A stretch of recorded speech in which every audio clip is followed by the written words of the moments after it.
Goddamn. Golly, man, what's going on, everybody? How's everybody doing here today on your third to last day of 2024? Man, we still got this is One more. yes, we still got one more in 2024, so we're obviously going to try to end the year off strong. But what is going on, everybody? How is everybody doing here today for your World's End AEW World's End 2024 review? How did you guys like World's End, man? What did you guys think of World's End? I'm curious to know what you guys thought of the show, and yeah, hope you guys had a good night. Watched some very good wrestling tonight on this World's End card, and yeah, hope you guys did enjoy it, enjoy everything and whatnot, man. So yeah, if this is your first time watching, you guys do know how the show works. Every Monday, we are on here live after Raw with Unscripted, and as well as Friday at 4 p.m. Central with the news, man. If you guys did miss yesterday's edition of the news, it's not available for you guys yet. Hopefully, should be available either tomorrow or early Monday morning for you guys on all platforms, as well as this World's End review that you guys are currently watching right now. But if you guys did miss, or if you guys do want to watch us on all platforms, that is Anchor, Spotify, Google Podcasts, Apple Podcasts, and if you want to see it first, join us right here live every single Monday after Raw, Friday at 4 p.m. Central, and on after all the pay-per-views for both WWE and AEW directly after with the post-show review, man. If you guys have not got a chance to pick up some of the official NHP merchandise, you guys can now find this live on the merch shop. That is bonfire.com. Link is in the top description of this very video, man, where you can find this beautiful piece of new NHP merchandise to commemorate the rebrand of the podcast with the official next chapter design that you see on your very screen, man. So with that, if this is your first time watching and you guys do not know who we are here at NHP, I am Johnny, one half of the host of this very show. And as for the other half, we got my man Sir K here. How the hell are you, bro? I'm doing good, man. Doing good. Just had World's End today, man. It was a pretty simple day. Show was fine. Obviously, we'll get into that with the review, but show was fine, man. So yeah, I had a pretty good day, man. Just basically just waiting for 2025, man. I'm excited for Monday. Very excited for Monday. But other than that, I'm just excited for 2024 to end, man. I think we all are. I think me and you are. And I think we all are. I think we can't wait for 2025, man. But I'm doing good. Like Durante always asks, how's life? How's the family? Life's good, man. Family's good. How is everybody doing in the live chat? How's everyone doing watching the replay? And what about you, bro? How are you doing? I am doing good, bro. Doing good. Just yeah, just enjoyed World's End tonight. And just relaxed. That was about it, bro. That was about it. But other than that, nothing too much. And yeah, that was basically how my Saturday night went. And yeah, so that was basically about all there was to that. But but yeah, I mean, yeah, it's similar to you. Just, I mean, we're 3 days away, so just Almost getting ready here. for this year to wrap it on up, and yeah, I'm excited for that. I'm excited for that. So excited for Monday. Excited for Monday. We obviously got in 2 days, in an hour, it'll basically be one day. We got the Yeah. year. We got the 2024 rewind. We're gonna talk about things we liked from the year, things we didn't like from both companies, and then obviously we're gonna end it off with the 2025 predictions. As we're gonna give just a couple predictions, talk about some things we think are gonna happen in 2025 for both companies, and yeah, that's exciting. That's exciting, but yeah, other than that, nothing too much, man. But as Durante always asks, I'm good. Family's good. What about you, Durante? Logan, Bell, whether you guys are here now or a part of the Replay Mafia, my guys, JT and JB, how are you guys doing? Thank you guys, as always, for joining us here today for another edition of the post show review. Obviously, like I said, this time for World's End. As I feel. Let me. Okay, that feels better. Um, I felt not illuminated enough, so hopefully that helps. Okay. All right. Okay. Yes, I feel better about that. And yeah, bro. But World's End tonight. Um, so obviously, I do have I do have a major complaint in the terms of it's a typical one. You guys are probably tired of me saying it. I had my complaint in the form of commentary.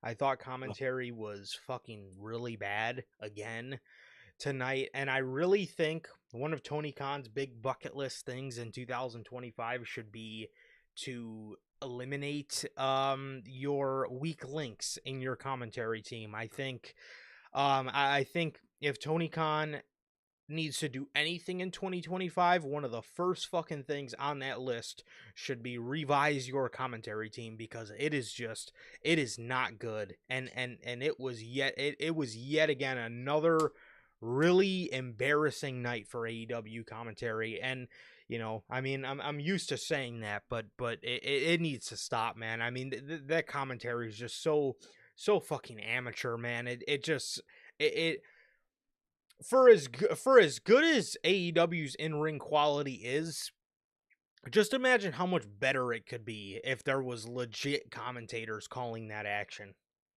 It made you feel about the show and the match even better. Good commentary just elevates everything so bad, and their commentary, it's either has its really bad moments or it's just flat out dull and boring, and that's not a good thing to be, man. So their commentary team is horrible. They do a lot of fuck ups.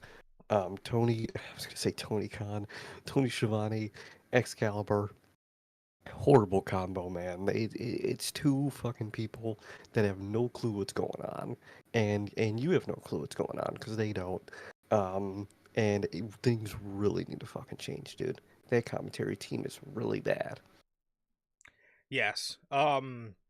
Very, very, bro. So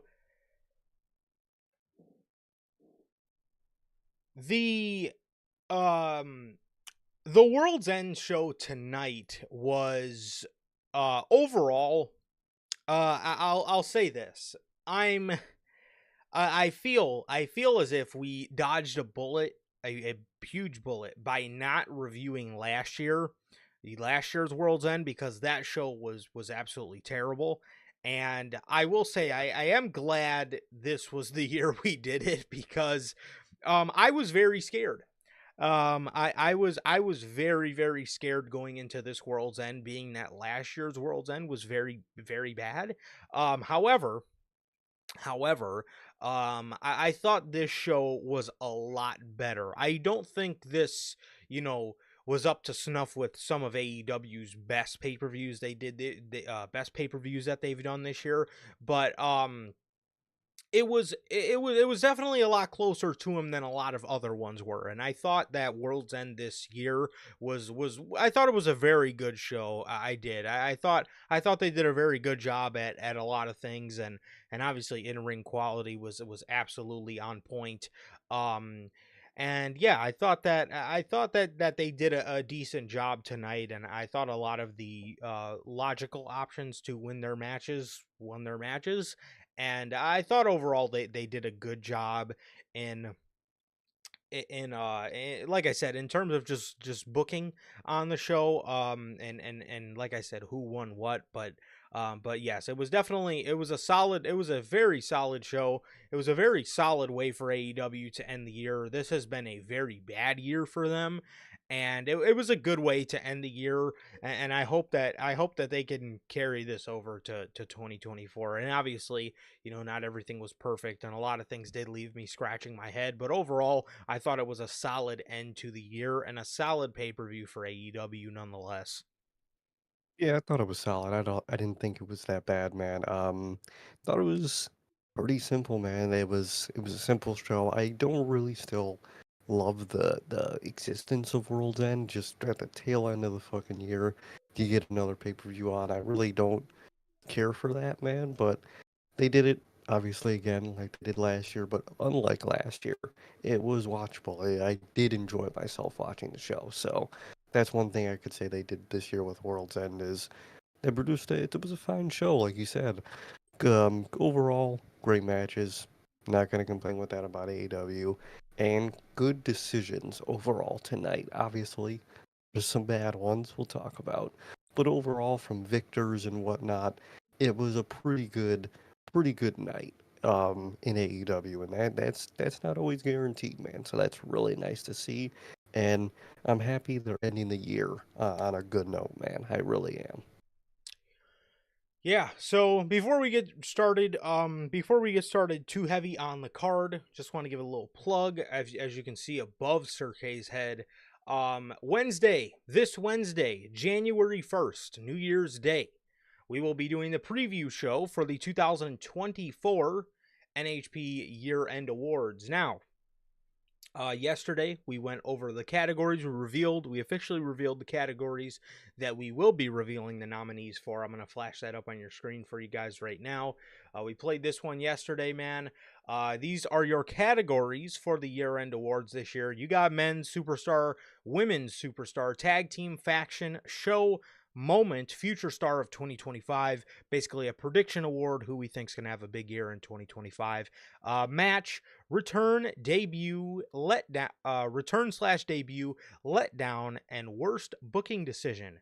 Nominees will be revealed for each category, as well as open voting for you guys. So there is a Google form ready for you guys to fill out and vote, and we're going to obviously tally those up over the course of the week, as the official fan vote will be revealed on this date, Wednesday, January 8th at 3 p.m. Central, which is the official date for the Notorious Heels 2024 year-end awards, man. So I'm excited for that, man, and excited for the year-end awards. A huge time of year. The recap of the year. Yeah, like I said, huge time, and very exciting, bro. Very exciting stuff going on here. Always at the end of the year for your boys over here at NHP, man. So yeah. Really is, man. I'm so excited. Always love the year-end awards. I think they're one of the most fun times of year for the show, man. I just love it. I love it. I love talking to you guys, your opinions, especially this year where we get to see your opinions on screen with your guys' winner and my winner, Johnny's winner.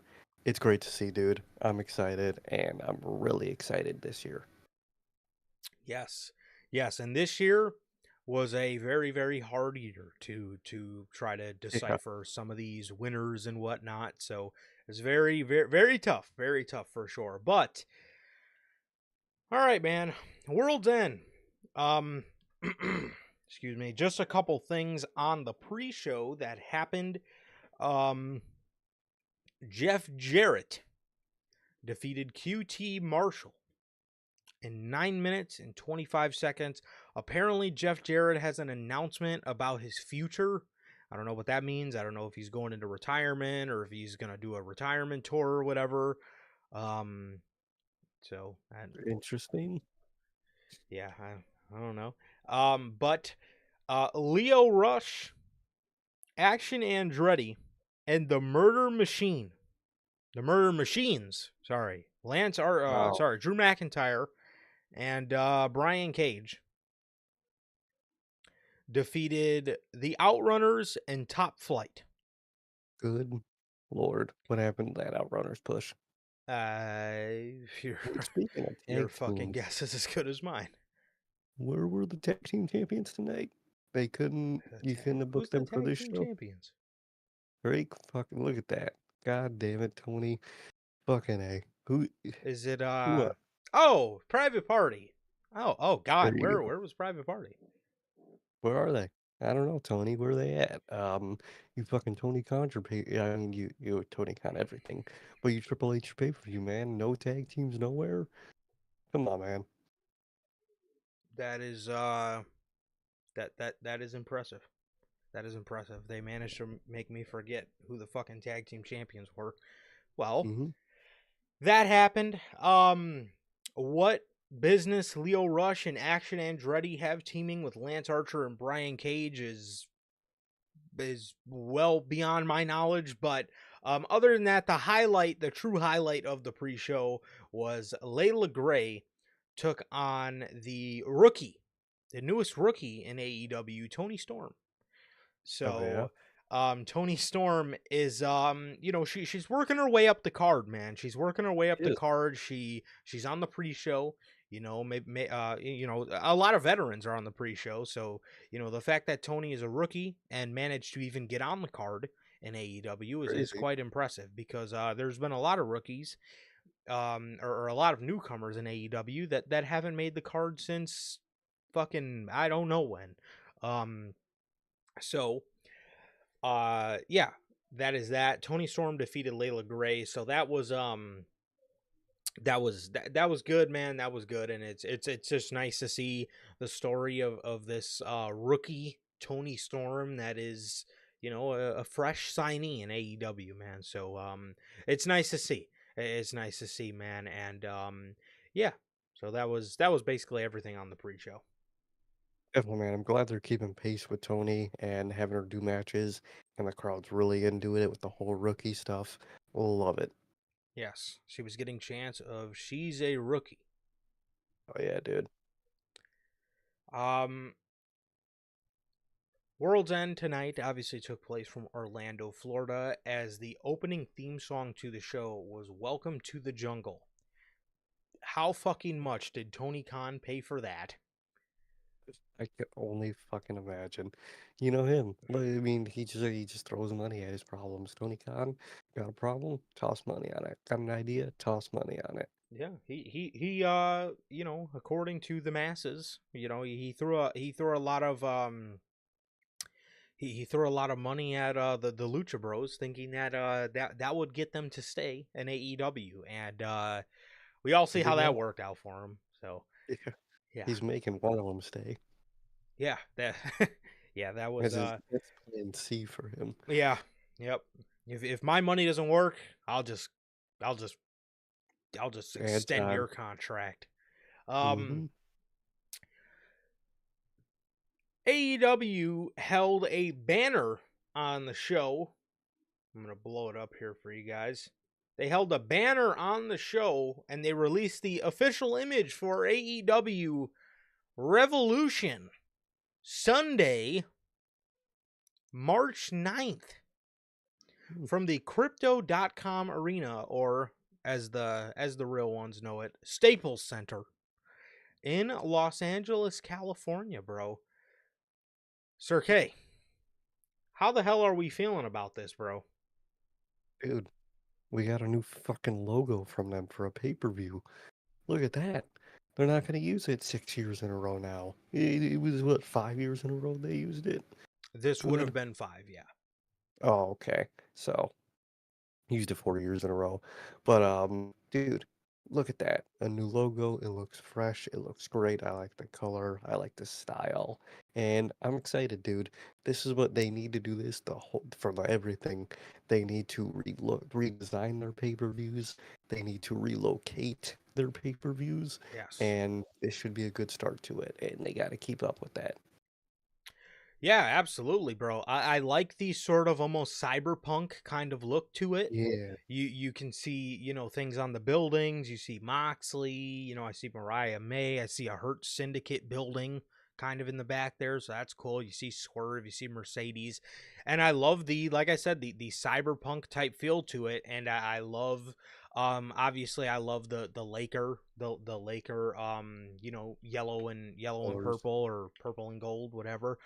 So I love this. I love this. I think this is great. I love a revised look to the show, and I want to see them do this for, you know, Double or Nothing. I want to see them do this for. I want to see them do this for all their fucking pay-per-views. I don't want the same logo for 5 years in a row. I want to see refreshed and revised, and just looks to this whole operation, man. And I love the look. I love the look to this. Yeah, I love, like I said, the cyberpunk type feel to it.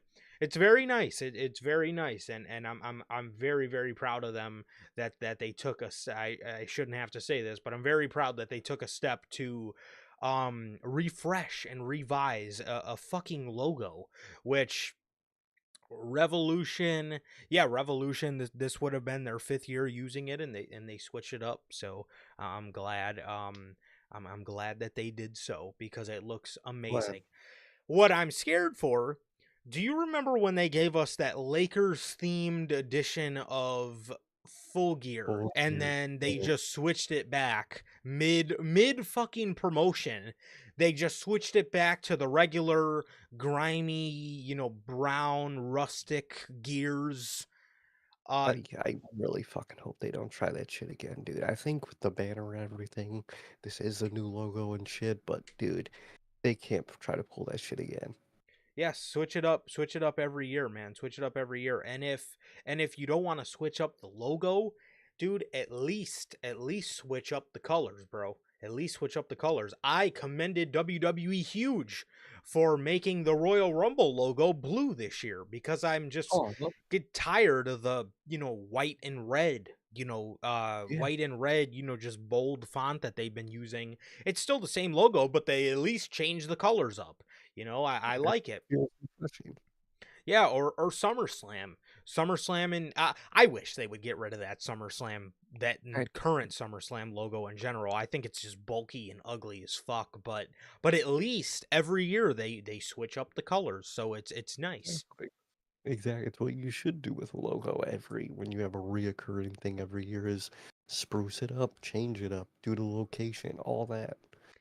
And AEW missed out on a huge opportunity this year on making a black and white colored Revolution to go with Sting, to go with the whole theme of Sting's retirement. I would have loved a black and white and like gray, Sting theme. Being that they already did the Sting theme, they just did it over the basic Revolution.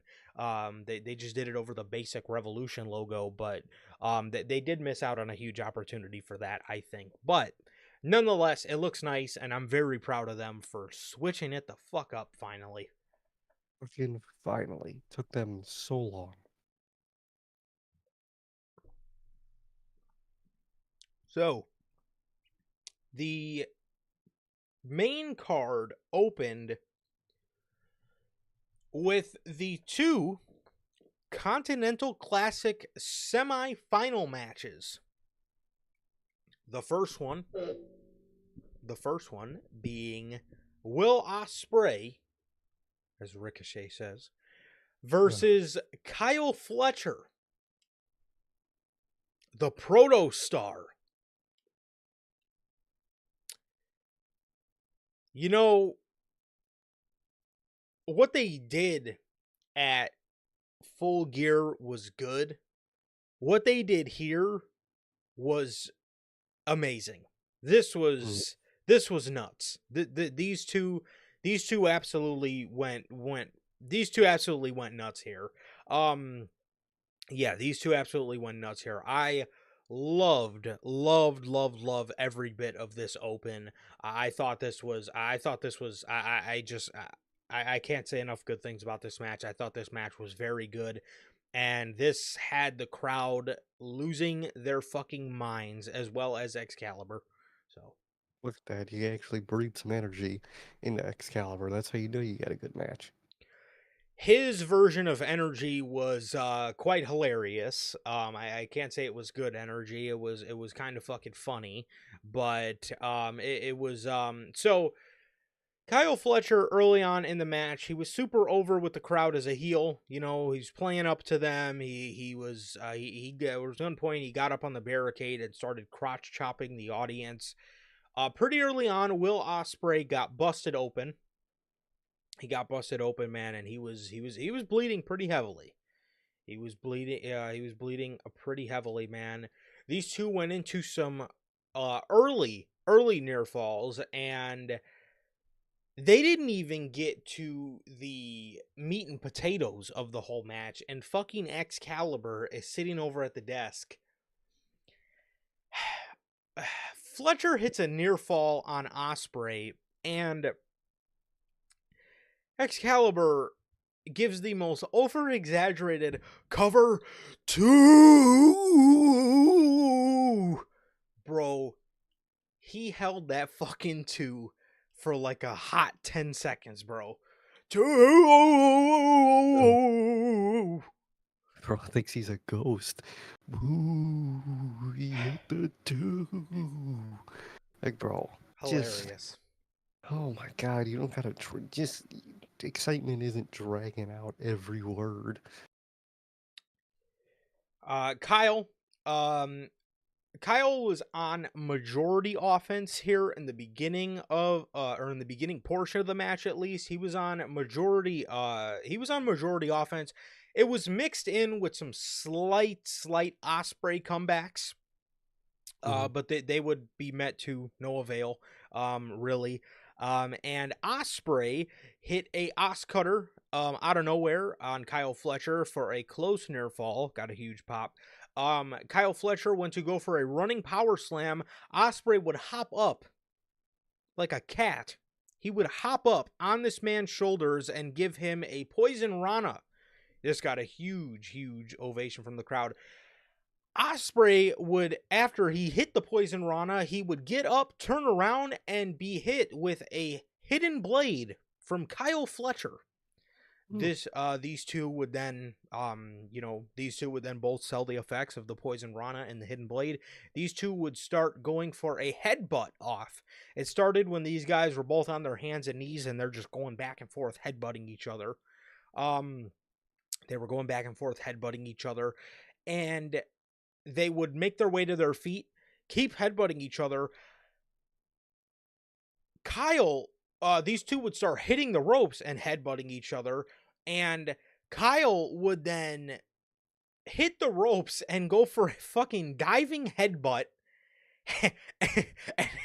And as he's midair, head first, he just gets a nasty super kick from Will Oh, Ospreay. I can't lie to you guys, I genuinely almost spit my pop out when that happened because of just how fucking funny Kyle Fletcher looked doing a diving headbutt to then just be super kicked in the head. Fletcher would then start arguing with the referee. He would turn around to a hidden blade, which got an amazing near fall. An amazing near fall attempt there. He would, when Fletcher would recover, he would hit a brainbuster on Will Ospreay, go for a sit out last ride. They called it a Liger bomb. Excalibur called it a Liger bomb, but a Liger bomb is a running power bomb, so it was more of a last ride. Is how I would describe it. Last ride, near fall. Um, Huge near fall. Got a huge another huge near fall spot and another huge pop from the crowd.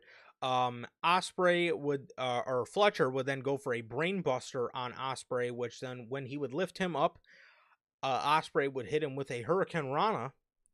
Roll he would hit him with the Hurricane Rana, roll back with him, get him in position for a Styles Clash, and he would defeat Kyle Fletcher here in the opening match to secure himself the victory and to secure himself a spot in the finals of the Continental Classic, man. A lot of people were very upset that Kyle Fletcher did not win this tournament. I was not I was not one of those people. I Um was not one of those people. I don't love the way they end the tournament and what they ended it for, but Kyle Fletcher wasn't on my list to win it anyway, so I'm not too sad. if anything, we said it during predictions yesterday. If anything, I wanted to see Osprey win the tournament and then obviously go on to feud with Fletcher for the championship. Um, I've been fine but with that. yeah, I mean, it looks like they are going the other direction. But overall, I did predict a Osprey and Okada final, and that is what we ended up getting. So This match was absolutely off the charts. This was probably match of the night for me, but then fucking good old Will Ospreay, he had to fucking creep This in dude, again and give you. To be 100% honest, bro, this dude probably had both of the matches of the night, which is just absolutely some of the craziest fucking work ever. But you can oh, always that's count crazy. on, yeah, you can always count on old Billy Goat. But yeah, I mean, him and Kyle Fletcher here, like I said, their work at Full Gear was really good. This was off the fucking charts, man. This was fucking nuts. This was nuts shit, and this already eclipsed World's End 2023. Oh, dude, this match alone destroyed that pay-per-view, man. But I liked the match a lot. I thought it was phenomenal. Great open to a show. That's how you open a show. And I like what those two did. I think they have great in-ring chemistry together, man. Don't know what Kyle Fletcher's gonna do much after this, but he has a moment, It's and his time. moment was tonight. And I think they did good tonight. I think both guys did great. And I think they did a phenomenal open where, like you said, Will Ospreay has at least one, if not both matches of the night, which is just wild. Yes, it absolutely is, and Kyle is at that point now where now this is going to get interesting Make or break. because is Tony Khan going to decide to pick up the toy and keep playing with it and keep him in the ring and doing keep him doing stuff on television, or is this the part of the story where the Kyle Fletcher experiment gets put down by Tony Khan? So this is I going to mean, be very interesting to see. me and you fucking remembered it last night. Where's Mark Davis? When's the last time we seen Mark Davis? They just dropped Tony Khan dropped him like a fucking fly, dude. Um, and hopefully that doesn't happen with Kyle Fletcher, man. Again, I'm not even the biggest fan of Kyle Fletcher Yeah.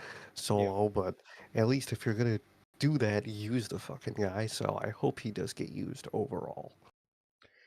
Me too. Me too, man. I mean, again, I've also just not. I don't really see a singles hype in him, but you know, if that's up to AEW to make me believe that. So if they continue to try to make me believe that, or if they again, like Sir K said, drop him like a fly, is up to them. But this is do or die time for Mr. Proto Star because um this is going to be very, very telling because now the feud with Osprey looks to be over and the Continental Classic is now over. So what are we going to do with Kyle Fletcher? What's next for Kyle Fletcher? So it's going to be very interesting, and this is usually around the time as history has treated us. This is usually around the time where Mr. Khan decides to either use you or he decides to drop you like a bad habit, and then we never really see your singles push ever again. So it's very interesting to see. I mean, he's kept most of Kyle Fletcher's matches in the Continental Classic on Collision anyway, so I mean that's really a reason to be scared It is. if I were a Kyle Fletcher fan here at the end of 2024. So I would be scared. I'd be hopeful that Tony Khan does use him, but never know with Tony Khan. There's so many people that he could have and should have used, or he didn't, man. So hopefully Kyle Fletcher doesn't wind up on that same list. yep. And the next match you also see on your very screen, Ricochet, the winner of the Gold League. I love how both of the winners of their league lost. Very funny. Crazy. Um, the winner of the Gold League, Mr. Ricochet, Mr. Trevor Ricochet Man, took on the defending Continental Champion, Kazuchika Okada. This match was good. This match was very good. Ricochet was very over as a heel. Very over as a heel. I see a lot of people saying that you know, Ricochet is great as a heel, and I do have to say he's done a great job making himself unlikable. So what I suggest is you keep him the fuck away from the Hurt Business because they made that man look silly. Oh, Um, they made him look like a fucking bitch, man. So you can't bring him near them, and you got to be consistent with him, or else it's just gonna the heat's gonna die off. yes, that is exactly what is going to happen. Um, that is exactly what's going to happen. So again, like I said, I will admit he's done a lot better of a job. I think, but I think too the Hammerstein crowd really helped him, and I think the Orlando Mhm. crowd really helped him as well. So if the crowds can continue to not be behind this guy and to continue to just not like his very unlikable attitude, then he may have something here, but you have to keep him away from looking like a bitch. Yeah, Even though that is his character, he's sort of this chicken shit exactly. pussy heel. You have to, you have to do your best to put him in situations where he can be cocky. You can't Mhm. consistently shut him up. You know what I mean? It's a we draw the comparison to Dominic Mysterio, but it's like if Dominic got his ass whooped every week, then there would be no reason No, to, what made Dominic so unlikable was the fact that he was being such an asshole to like his dad, and his dad wouldn't hit him. If his yeah, dad first week in just clocked his shit and been like, you little prick, then there would be no, there would be um, no sense of urgency like, I want to see this guy get his ass whooped. no, You can't exactly. constantly have Ricochet look like a bitch because then it's not going to really play to his character very well. So I suggest AEW moves very wisely in just keeping this chicken shit aura about him without having him be humbled. Exactly. You can do it. You could have someone be kind of a pussy and kind of a chicken, but you could still have them be cocky and win at the end of the day because them winning is what makes them cocky, and that to a level has to stay consistent. Yeah, absolutely.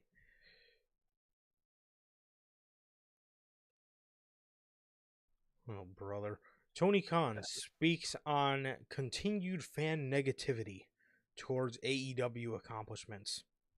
I like how they don't use the word criticism. They just use negativity. I Yeah. love AEW. Oh, 100%. Even though in the beginning of AEW, it was all about wanting to hear constructive criticism from the fans. Now it's just pure negativity Yeah, from the it's people that want to see us fucking die. we Like, have a no. we have a news story on Friday. We normally don't talk about things that people say, Yeah. but Tony Khan, dude, oh fuck. I Good mean, Lord. he recently was doing an interview. Well, I mean, I guess we're talking about AEW. We might as well. Might as well, fuck it. Here, let me pull it up. Sorry, it's a bit impromptu. Might as well, though. We're talking about Okay. AEW.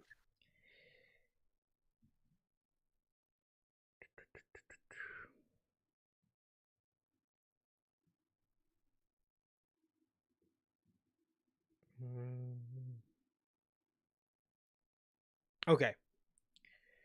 Dave Meltzer elaborated on Tony Khan's rational explaining that the incident played a the incident of the 2000 of airing the 2023 all in fight footage with CM Punk and Jack Perry played a pivotal role in securing AEW's new television deal. It helped make the deal. It helped it. I, I wish that person would have asked him how. Explain to me in detail how that happened. Because you can't. It didn't help it. You made your company look horrible. I'm surprised that didn't fuck up a deal with anything. I mean, it might have probably delayed a deal, if anything. Um, but there's no way that that could have helped it in the slightest, dude. That is a wild statement to say. He then goes on to say it helped make Jack Perry a star. I just Where didn't. Uh, he's he's yeah. He says it helped oh, make he did Jack Perry a star in the really, big picture of the company. Since airing the really, video, Jack Perry turned heel. Uh, uh, he's been. and aligned with the heel Young Bucks, who are now currently all on hiatus from the company. Uh, okay, first things first. Jack fucking Perry turned heel last year at Forbidden Door against Hook. He did Yeah, not turn heel since you aired the all-in footage. he joined the heel group, but he didn't fucking heel turn. What? And wasn't he with the elite before the footage? He was not. No. Okay, He okay. came back after the footage. He Oh, came back and helped the Young into the elite. Bucks. Okay, Yeah. yeah, but Because the Young Bucks were out to expose the guy who wanted to make everything about himself. and it was, I guess at this point probably Tony Khan, because what are you talking about, man? It Uh, made Jack Perry, homie. Where is he? And in the end, they just they're all on a hiatus. Why? Want to tell me why? so, so here's the thing. First of all, if that is your mindset, I understand you're not going to come out and say that was stupid because it's Yeah, just how Tony Khan's pride works, and probably just about anybody on the planet, that would have that amount of pride, or at least somebody as stuck in their ways as Tony Khan, is not going to admit when they fucked up, because he never does. yeah. But if that's your mindset from airing that all in footage, I mean, what in the world? What do you even say? I mean, Yeah. what do you even say other than you need to at some point get out of your ways and actually admit when you're wrong? Because that's honestly, that's what I expected from Tony Khan, because Oh, all so, the negativity or criticism he's faced around AEW has fell on deaf ears. And I got to get it in one last time before the year ends. Who does that sound like? Who does the whole deaf ear, fall on deaf ear thing sound like? Because to me, it sounds like Vince McMahon. oh And yeah. Tony Khan, I mean, what Tony McMahon, is that what people have been calling him? I mean, it's more and more true. I mean, this dude is so stuck in his ways, it is ridiculous. It's fucking Oh, ridiculous how stuck in his ways this dude is. And if that's your mindset on one of the most senseless things, you know what in the grand scheme of things, do you know what airing that footage did for you? It made the Young Bucks, who up until that point, that heel run was going good. It was going it's good. fine. I, yeah, I liked it too. I liked it too. I was a huge fan of it, as a matter of fact. I thought they were doing great stuff. Jack Perry, who overall is a good talent, you added an asterisk next to his name where a lot of people cannot overlook that video Yeah. for him. Just the CM Punk guy, the guy that fought CM Punk, the guy that got fucking muffed by CM Punk. Whatever you want to phrase it, whether he won a fight, lost a fight, he's the guy that fought CM Punk. That's all a lot of people will remember him as for you airing that footage. And to talk about the other side of the coin, to talk about the other company, because the guy in the video is a part of the other company, you made CM Punk still a draw in Yeah. 2024. And also, what you did is you made one of your highest rated dynamites in 2024. That dynamite was at an 880. Dynamites nowadays can't get close to what, 600s, No. you know? And you made CM Punk, you made your highest, not your highest, but one of the more up there dynamites of the year. You made that rating off of CM Punk's back, a guy who does not work there and a guy who has not worked there for that point for a couple months. Yeah. And So, not only do you do all that, but you prove CM Punk right in everything he said. He already went on an interview and described the whole incident, and you're playing the yep. footage. You expect some different story, whatever, and it's word for word, verbatim, exactly what he said. If you want to know what happened, you could have just watched the fucking interview with CM Punk. If you want to show me any footage, I want to see the brawl out footage. I would pay money for that footage. But this footage, nobody needed to see because we already got the story. It was simple. Jack Perry was trying to, ruffle some feathers. CM Punk was looking for a way out. It was that simple. Everybody knew the story. But the fact you put it on TV doesn't look good for good old Jack Perry, man.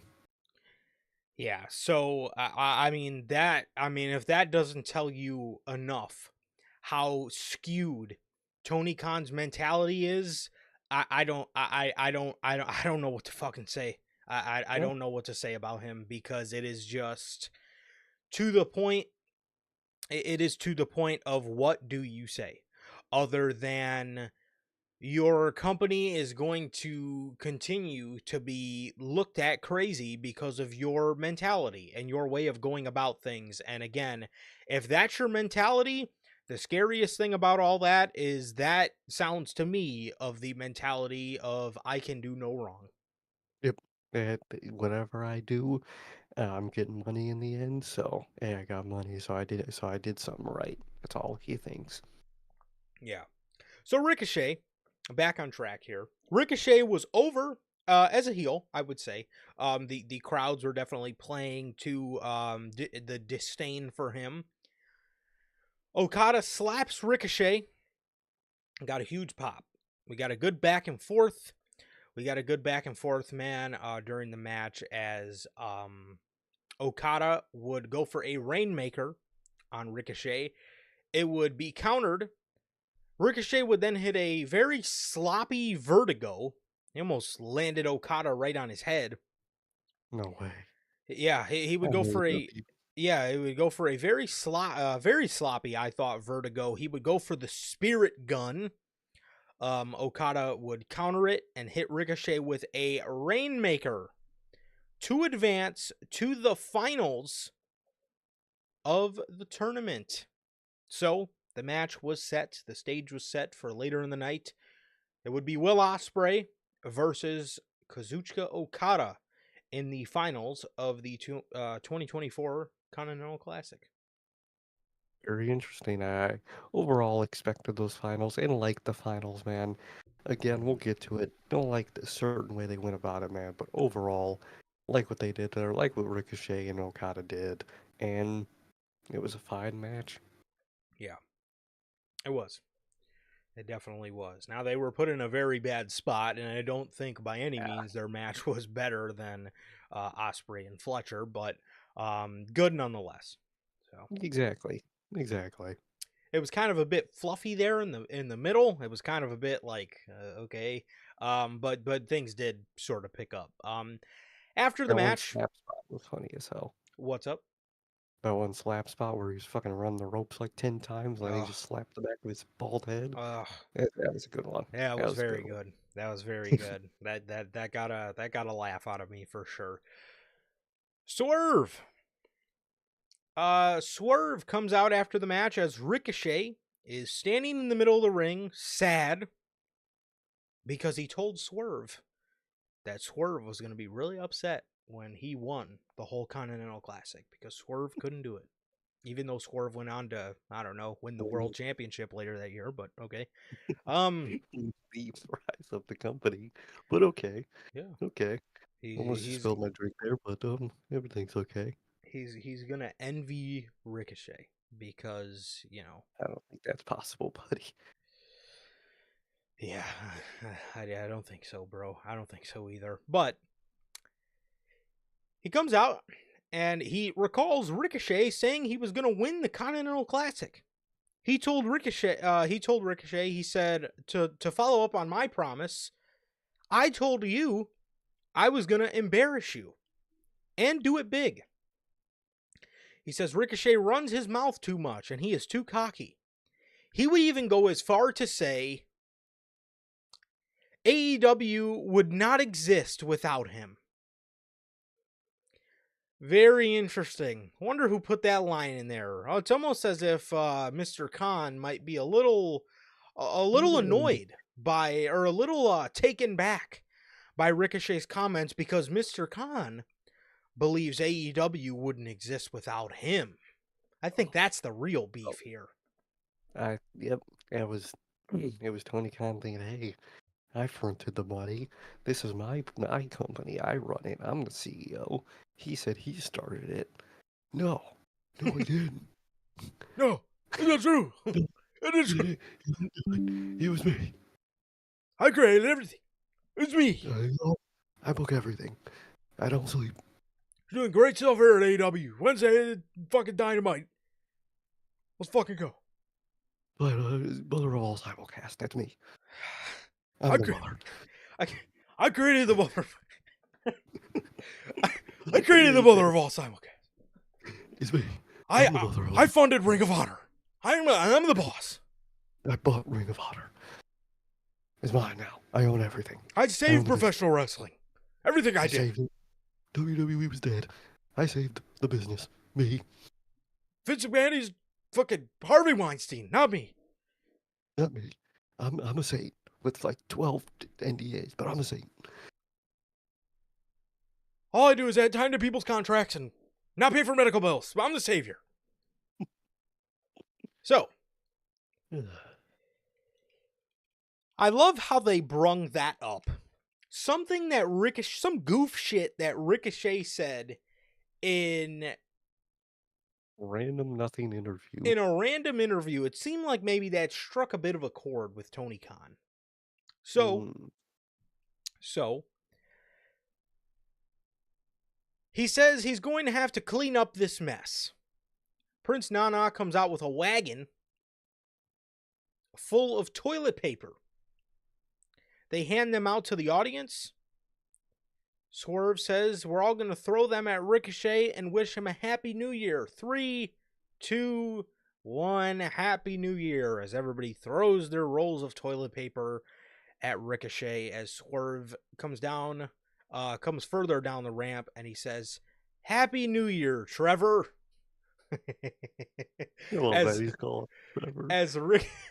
As Ricochet is in the ring showing teeth, he's so mad. You could kind of see him kind of. You could see like his bottom teeth. You could see he was so pissed he almost was gritting his teeth. Oh man! Oh no, he's angry. Yeah, really scary. He's angry. What are we gonna do? You just gotta push him. Yeah, I don't know. He pushes bald ass. Yeah, yeah. So Ricochet is standing in the ring and he's pissed, man. He's pissed, bro. So that was that. And a couple questions. So what the fuck ever happened to Swerve and the Hurt Syndicate? Is that just done? I don't think so, and it's confusing me because with Ricochet, rejected from Hurt Syndicate, I would have think they slowly built at least somewhat of an alliance between Swerve and Ricochet to, have those, all entities face each other.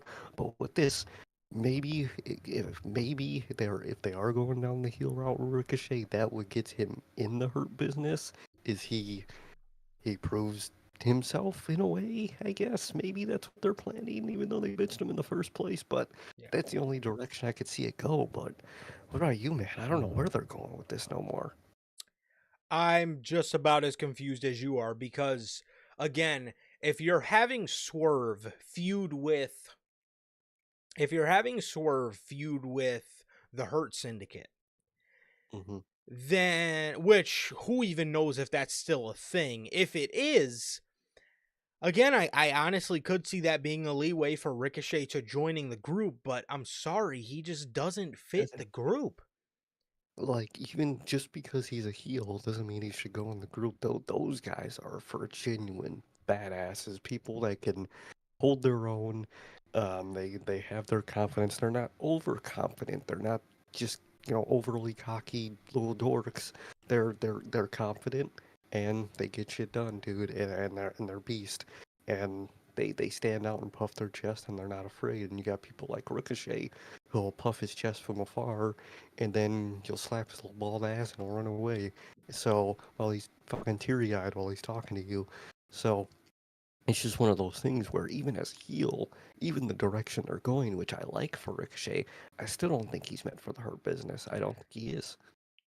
No, I don't think so either. And you know, Which mhm.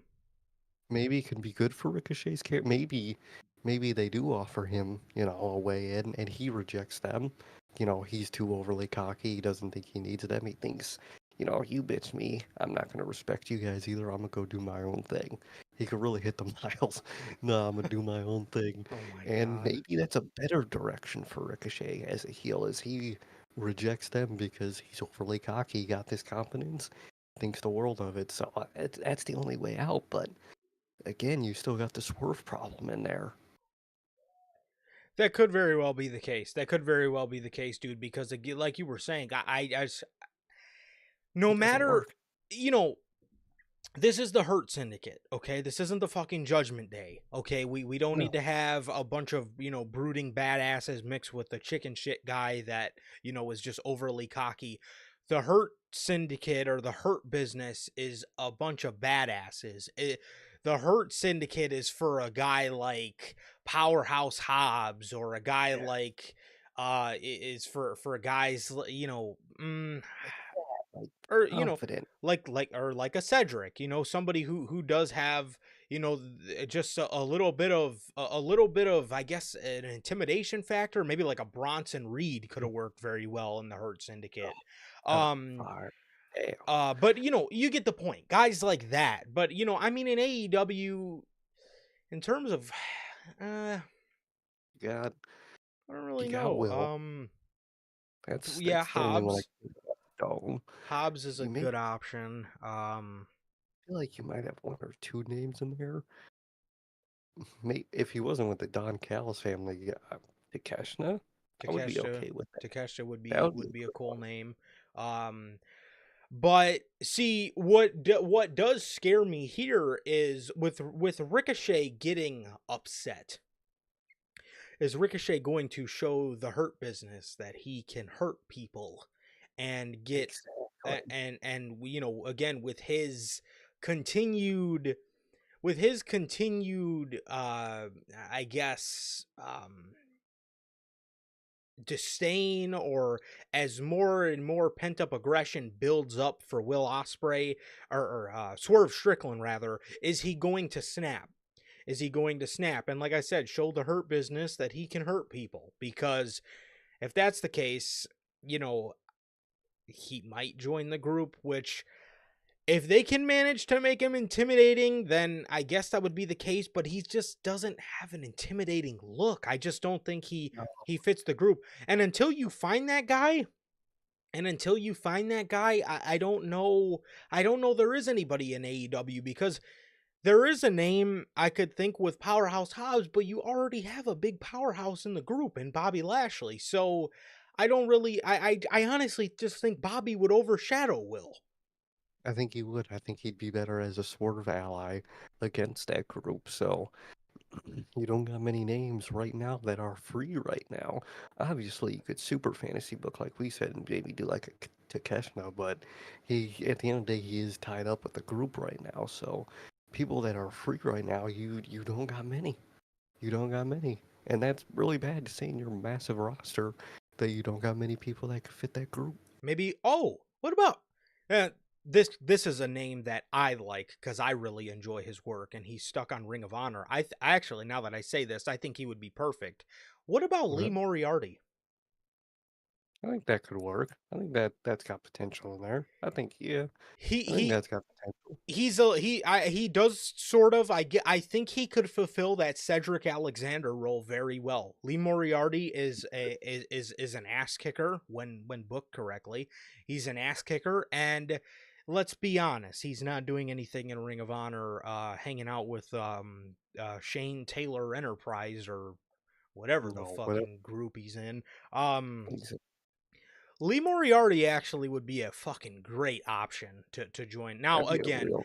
that's me super fantasy booking. I know, if he were to bring Lee Moriarty back on Dynamite, he used to be on That'd Dynamite all the time, but a lot of people would absolutely have no fucking idea who he was. So, that would be something you would have to overcome, or I don't know, maybe get the fucking young guy out of Ring of Honor for Christ's sake. And on then, actual television. but I honestly, he would probably might be my number one candidate because Ricochet, I just don't. He just It just doesn't doesn't fit work. that. No, he just doesn't. So I'm interested to see what they're going to do. But it seems as if he's getting upset with Swerve Strickland, and I'm just again, I personally would be a little scared to see him join the Hurt Syndicate. For as cool as that group is, I would hate for Ricochet to add an unlikable factor to them. Yeah, you don't want to add that. That's not what that group is for. They're not supposed to be unlikable to the fans. They're supposed to be respected and feel badass by the fans, because that's the whole point. Yes, and again, just me fantasy booking. Again, I think I think Lee Moriarty would fit that bill very well because he is Do it. unique. He has a badass style about him, and I think he could do very well in the Hurt Syndicate. So I don't know, but if MVP has any pull in the company or has any pull as to who he wants a part of his group, I think Moriarty would be a great option. But that was that segment. So it looks like we're going to be going into a Swerve and Ricochet feud going into next year. Will Ospreay is in the back, all bloodied as he was still recovering, sort of, from his stuff earlier. With Kyle Fletcher, and Ospreay is in the back and he's talking to Renee. Like I said, bloodied as ever. He is saying that the crowd needs to keep him through. They need to keep him through the night to defeat one of the greatest tournament wrestlers ever. His mentor and his big brother, Okada. He says he lives for this shit, and in the words of Tony Khan, let's fucking go, lads. This was a fire promo. I don't know if Tony Khan said the lads part, but that would just be absolutely hilarious to hear him say. This is a badass promo.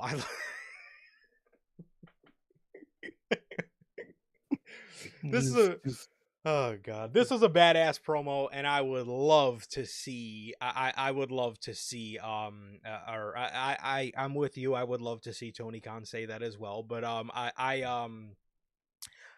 actually, we have heard him say that. Remember when he used to come out and do his promos? He said, well, "Let's fucking go," and then he would like run to the back. He would just book it to the back right after. Yeah, like he was fucking scared or something. Like somebody was gonna take him out. But yeah. So no, this was a badass promo. It was fiery. He had the blood streaming down his face. It was awesome. I enjoyed this a lot. Oh yeah, dude. Love when they have like those bloody backstage promos. They're great. And you got a guy like Will. He give the energy, especially with that promo. Phenomenal, dude. Will Ospreay will always give a phenomenal promo. Oh, you already know. And Okada did one earlier in the night too. And I like how they added pacing. I like how it wasn't just this match. That was an amazing match, and for the next one, it was. There was these promos with Ospreay and Okada, which, like I said, sort of spaced things out and made allowed things to breathe. But yeah, I like that a lot. Definitely, I really liked it. Leon the King TV, what's going on, brother? How are you? Thank you for joining us. Thank you for joining us, man. How you doing? The next match from the graveyards of Tijuana, we have Mariah May versus Thunder Rosa.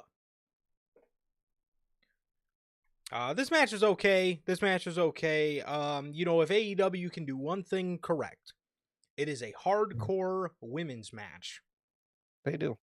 They do those phenomenally. Yes, this match was very, very good. We seen Mariah May messing with Thunder Rosa's dad. She took his cane. And Thunder Rosa obviously was upset by this. Took the cane back, started beating Mariah with it. She used the table as a ramp to run up and give a missile drop kick. I have never seen that before. That was cool. No, that's cool as shit. I really I like that spot. be I I was surprised. I was very surprised that the table did not break. I was very Oh, surprised the dude. table did not break, but yeah. I mean, sometimes with AEW tables, they just don't break in general. So, it's easier to try that over there, man. True. But love that spot. That was a great fucking spot. Never Yes. seen shit like that before. Yeah, absolutely. We're in the ring now, and Thunder Rosa has Mariah May in an ankle lock. Mariah May reaches into a bag and throws dirt. Excalibur said that Oh no. that is the dirt from the graveyards of Tijuana. What? That Thunder Rose dad's the Thunder Thunder What? Rose's Thunder Rose's dad brought. You fucking dirt. I don't know. Wait, I don't know. see, you're telling me his daughter gonna call him about the match. He's gonna drive over to the local cemetery, fucking grab a little fucking one of the little plastic child's pails, dig some dirt up, put it in a fucking bag, and ship it overseas. That shit would be, he would get tackled by TSA if he tried to bring that shit through. First of all, like what? What are you talking about? TSA would he would be on his flight and TSA would run that shit through the little X-ray machine. And they'll be like, "What is this?" And he's like, "Well, it's dirt. Why the fuck are you bringing dirt?" Oh, it's from the graveyards of Tijuana. Can't even bring a water bottle on a plane, let alone a bag of dirt. Good lord. They went to the local fucking Menards. They grabbed Some a bag of topsoil. topsoil, Mm, crumbled it up, and put it in a velvet bag. And Mariah May throws the dirt in her face from the graveyards of Tijuana that Thunder Rosa's dad brought over from Tijuana. right. Thunder Rosa goes on the apron, or rolls to the apron, and Mariah May gives her a pile driver off the apron through the table to secure herself the victory, man. This, dare I say, was Mariah May's best defense of her women's Okay. championship since she's had it. Obviously outside from probably the match where she won the title against Tony Yeah, Storm. Um, Mariah May, this is probably her best defense of the title. And again, if AEW knows how to do anything right, we've seen this with Statlander and Willow from All Out. mm, Incredible match. And this was very, very good as well. And I did enjoy this. And like I said, this was probably Mariah May's most enjoyable title defense since she's had it. And she's had the fucking belt since August. It's been 4 months. literally, dude. So, good old Tony Khan booking, man. But overall, love what they did here tonight with these two. Phenomenal match. AEW can always do a great hardcore match. Men, women, don't matter. It's gonna be great. And it was great tonight, man. I mean, the feud, if you want to call it to that, was put together with some glue and some fucking. That's it. But it produced a really good match at the end of the day. Yes. So that um that was your AEW Women's Championship defense. And the next match, the highly anticipated year build for MJF and Adam Cole for the Dynamite Diamond.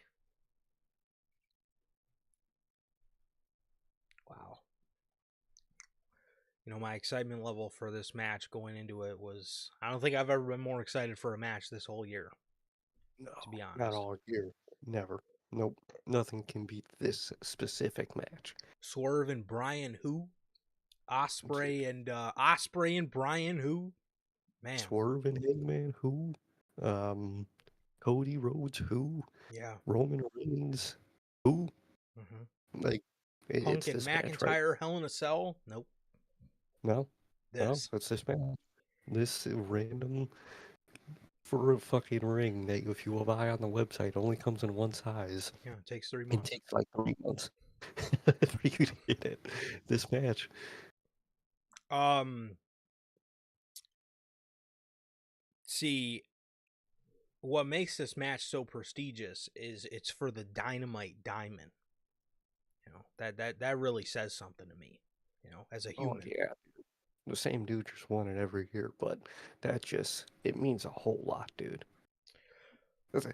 Didn't they have the opportunity for Wardlow to win it after, they started their feud? No. Oh, That later no. that year it was Ricky Starks, if you can believe That's that. who, that's who we wanted to win. I remember we wanted someone to win it real He would have bad, been and they good with didn't. it. He would have been fun. He's built for something like that, the diamond ring, and Yeah. that's just screamed Ricky Starks. Obviously, he didn't do it. Which Um, MJF is too, but like it should be a signature weapon. Like you didn't see Triple H win a sledgehammer in a King of the Sledgehammer match every year. It no, fits MJF's character to have a big blinged out ring and use it's it, just but you know, again, it should, like, again, going back to my comparison with Triple H, you didn't see Sting win the annual not. Who Gets the Bat for a year match, so it does fit MJF's character to hold the Dynamite Diamond, but just the defense of it is just so stupid. And if you're gonna make it more of just like a AEW object instead of an MJF object, should have other people win it before fucking what 5 years? These for 4 or 5 years he had the fucking thing. You Yeah. should have evened it out a little more. So Cole gets busted open early in this match, and MJF is, you know, Cole's probably on the outside blading, and MJF sitting in the ring, and he's cursing at the fans. He's telling them, because they're chanting, "You're our scumbag," right? Because the Good guy thing. got over as a babyface last year, and he tells the fans, he tells them, if I needed your help, I would have fucking asked for it. Shut the fuck up. I don't know if Thanks, it's dude. just me, and I don't know if this is again just me being critical of the character arc of MJF. I am completely desensitized to his heel work. It just does not. It's just Same. not fucking interesting to me. No, it's no fire behind it. It's the same thing. I don't like you. I don't respect you. You're poor. You're trash. You're not from whatever part of New York I'm from. It's this. It's the same thing every time. And it's like, dude, the people chant he's our scumbag as a good thing. That at least last year that was the whole goal. You're kind of an asshole, but you're our asshole. We understand you're an asshole. We're okay with it. We still love you. Yeah. But no, you just change it up on all that, man. I really wish we got the answer to see whose idea that was, because the more TV goes by, the more it seems like it's MJF's, man. Because I feel like if it was Tony Khan, MJF would have found a way to make it work, and there hasn't been. So I really feel like it might have been MJF, and that's just very sad, disappointing, and concerning for his career. From the rumors we heard from Uncle Dave, it was MJF. MJF Yeah. just did not want to play a babyface. Which, are you kidding That me? Wait, what? I don't give a shit what you want. Do Yeah, what makes sense. you know, like, it's woohoo. and Go out there, fucking shake some hands, motherfucker. it's an easy job. And again, when you get to the point when MJF has got where people organically took a liking to you, it's easy. And then when they Yeah. start to hate you again, then you turn heel. But you Turn don't fucking turn heel in the middle of them loving you. no sense whatsoever.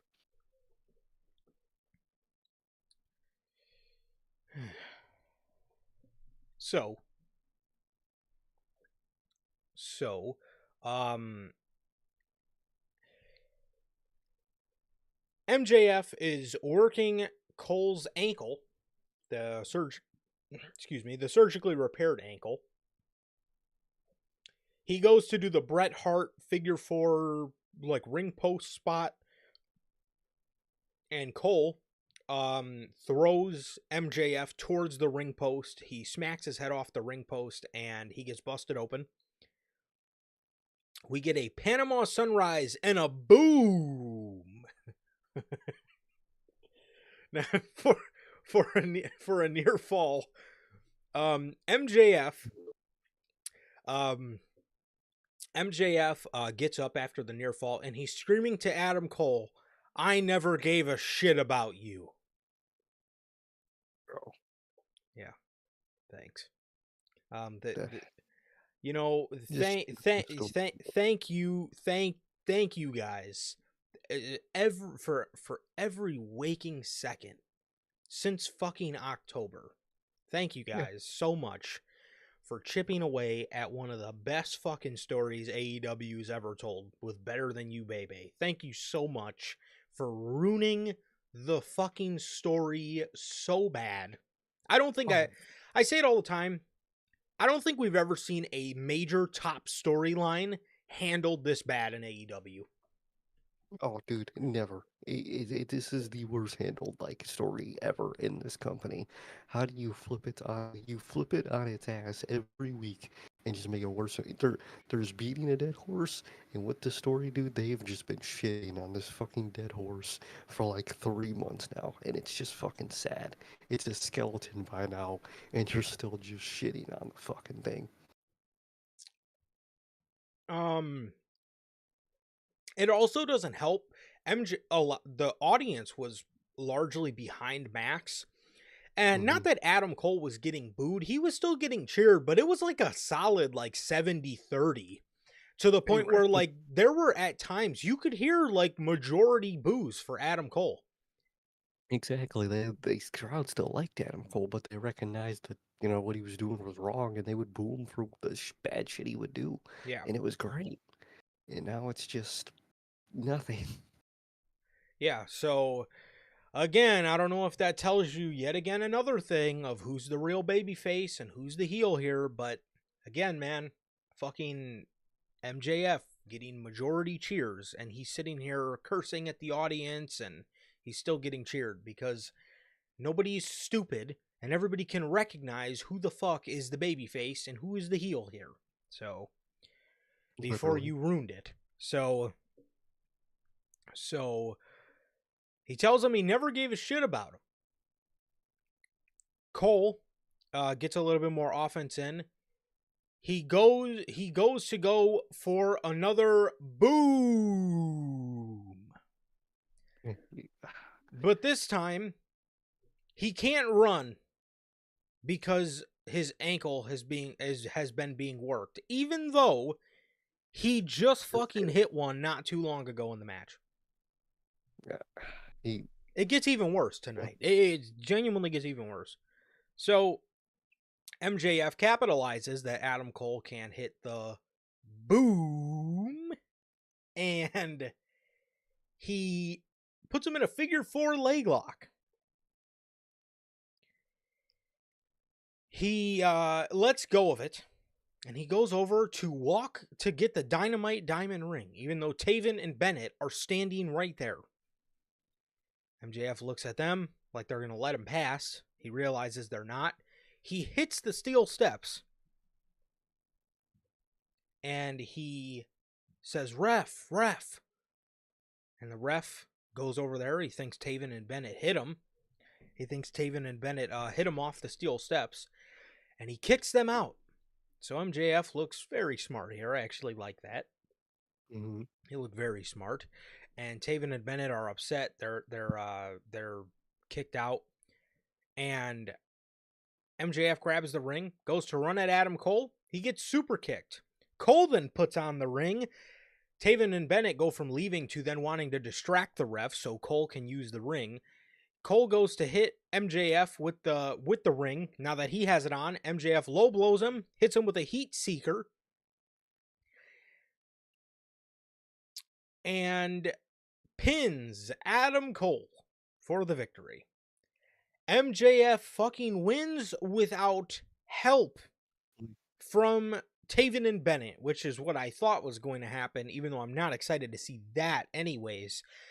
Adam Cole falls to MJF by MJF tactics, even though this dude Homies.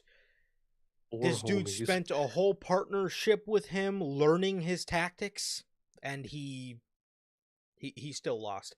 Adam Cole, I can't even fathom to you guys how fucking disappointed I am with how Adam Cole's career turned out in AEW. I mean, this is atrocious work.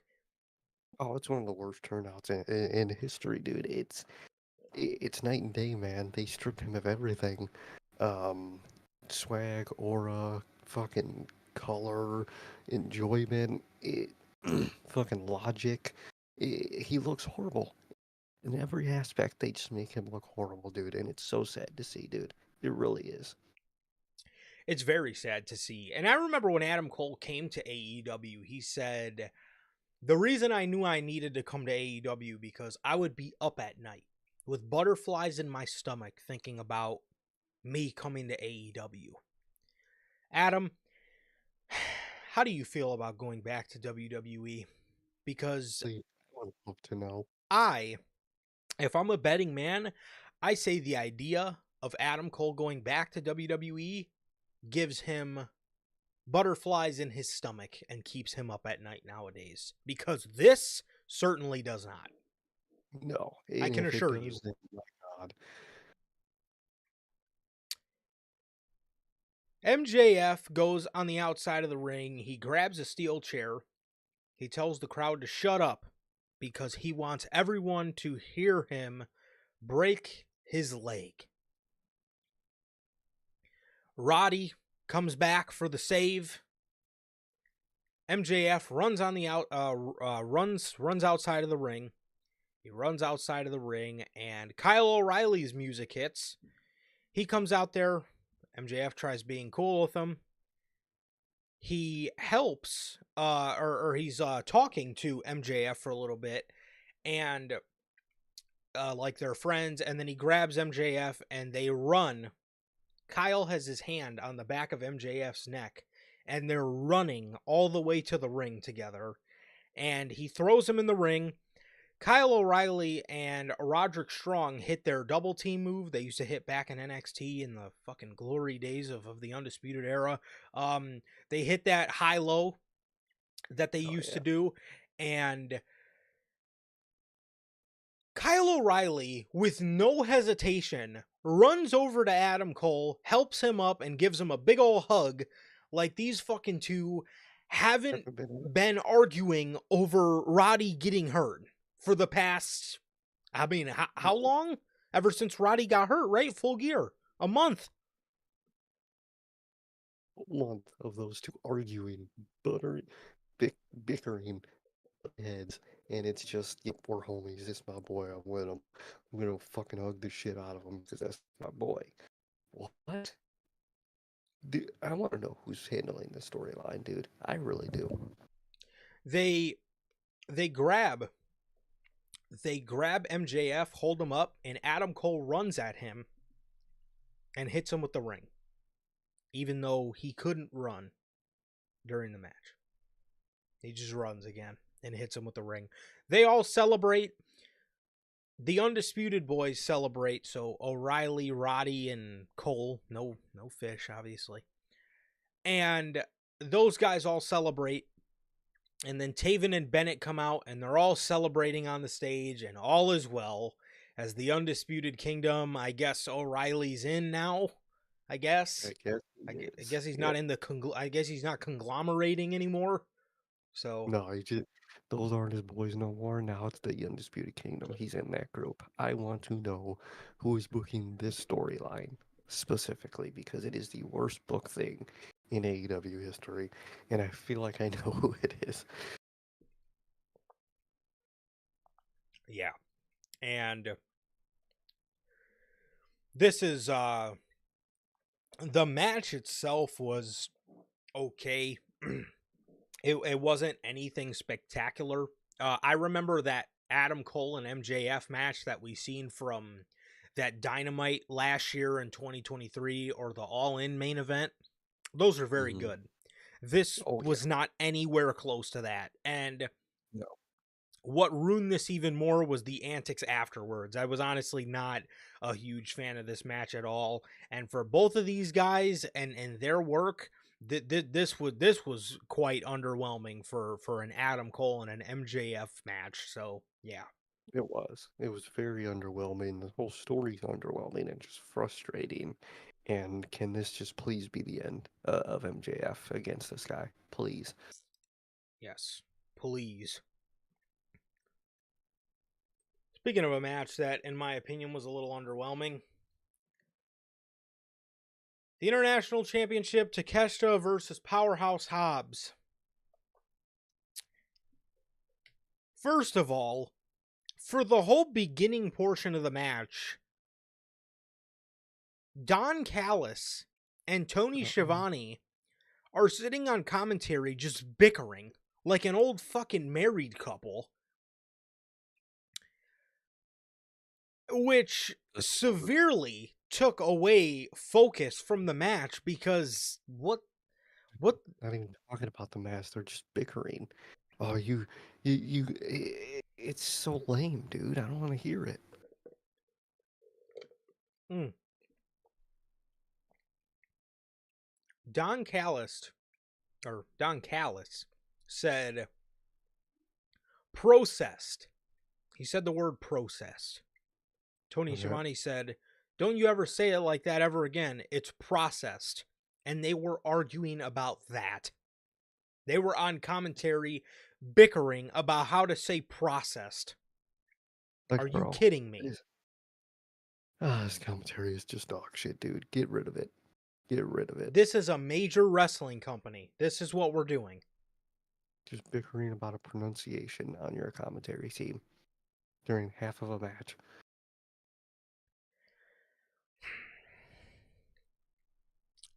I don't know if Hobbs got hurt. I know he tore a tendon in his knee. I don't know if he re-injured it in the match or if he was just overly selling it to the point where it was just very sloppy. Mhm. It was just very sloppy, man. Again, I don't know if he re-injured it because Takeshita did a spot where he landed Hobbs directly on the knee on the apron. So I don't know. Again, I don't know if if Powerhouse Hobbs legitimately re-injured something, but I mean, he was limping. I mean, he's falling off of fucking top ropes and shit. I mean, it was Mm. bad, man. It was pretty bad, to be honest with you, bro. So Hobbs, um he's working the injured knee. Hobbs hits a power slam into a huge lariat for a near fall. Takeshita hits a blue thunder bomb for a kick out at 1. Don Callis hops up because he was so shocked. Tony Schiavone says he hopped up like someone put a rocket in his butt.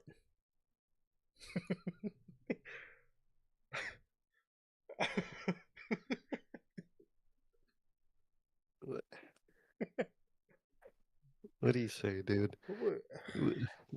Just, j- just end it. Just end this whole commentary team, please. Let a rocket up his butt.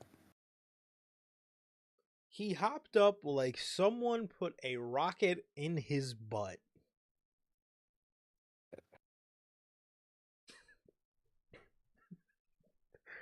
All this fucking accomplished was making me wonder how the fuck they move on with this commentary team How because how do you how, use them? how your family is worth like $10 billion and you have these fucking bums as commentators is beyond me. These horrid the worst commentators, dude. The dullest, sloppiest, just out of fucking just this world. They're fucking looking at fucking who knows what they're looking at during the show, dude. Like, bro, are you paying attention? He Good hopped up lord. like someone put a rocket in his butt.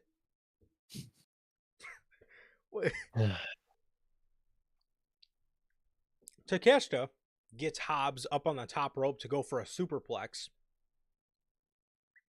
They're getting ready to do the spot. Takeshita's both of his feet are on the top rope. He's ready to execute the move. Hobbs falls back. Hobbs just falls back. I don't know. He was clutching his knee. I don't know if this was just sloppy ass work or if he legitimately re-aggravated something, but I don't know. They redo, they reset, they get the spot right, they do the superplex.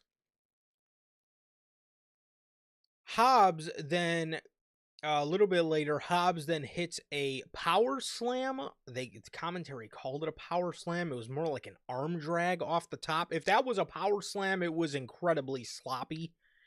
Mm-hmm. Takeshita then puts Hobbs in a guillotine, hits him with a Falcon Arrow, and packed him up.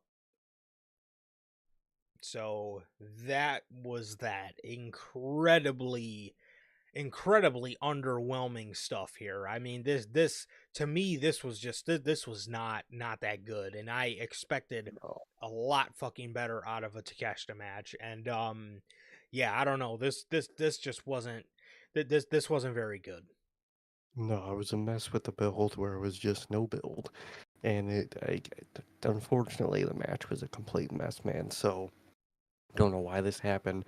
Don't know how this happened. Um, and hopefully we get confirmation on something with this, but just very disappointing, man. And I talked about tag teams earlier. You know, there's another person who isn't on the show. Our TNT champion. True. Where's he? What the fuck? But I digress, and this match is just unfortunately very sloppy and very disappointing. He's our TNT champion. He's walking around wearing his Restore the Feeling shirt. Yeah, how are you gonna restore it when you're not fucking around? Good lord. Yeah, I don't know, man. He's gonna restore it. He's gonna restore it. Good lord. The next match, Mercedes Monet, or as Excalibur says, Mercedes Monet versus Chris Statlander 2. This match was very good. This match was very Was good. Personally, I think I'm going to take the Full Gear match over this one, but this was probably, very good. This I was would say. yes, this was very good. And the story was just absolutely the complete opposite of what this match was. The story was absolutely one of the most egregious things. Chris Statlander Hmm. literally just says in a backstage promo, "When are we gonna run it back?" That's it. Mercedes says okay to World's End. That was the build to this What match. a fucking build. When we gonna run it back? Boom, graphic, instantly. Gotta love fucking AEW, man. But it was a phenomenal match. Or phenomenal might be a big word, but it was a really good match. Yeah, Good chemistry. Although Mercedes, you know, on Dynamite and just in general hasn't been great, she has been up on her matches lately. They've been getting more interesting and getting better. So I am glad about that. She's getting better on the pay-per-views, she is, and that's really good to see, dude. definitely. Yeah, I think maybe her, maybe trying something a little bit different out in terms of gimmick may be nice or whatever the Yeah. case may be, or I don't know what needs to happen. Things have been better since she's been not with Camille. I'll say that. But but Statlander has had a very rocky year, and I'm glad she did end it off with these two Mercedes matches because But her year after that whole heel turn back to babyface turn debacle, it just seemed like everything got flipped up on its head, and she was on a good path. She was she on a was doing really good. good path.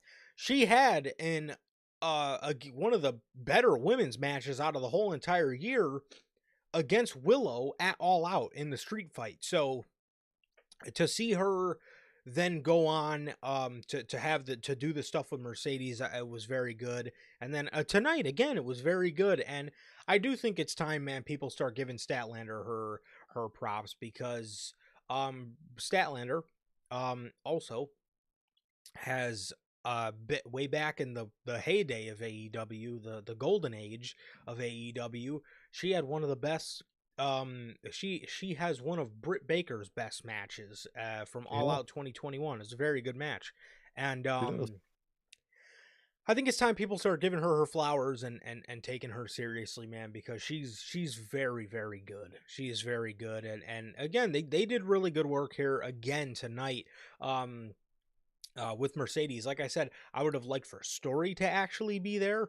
But and overall, I think I would prefer the one from Full Gear. But by no means was this bad at all. This was an excellent match again. So Very, very good match, dude. Had some cool camera moments, like the one moment where Chris Statlander, jumped in the ring with the final, when the 10 count was about to hit. mhm. That camera angle was really good with that, and it was just a really good match, man. It was a phenomenal match, and I like what they did here tonight.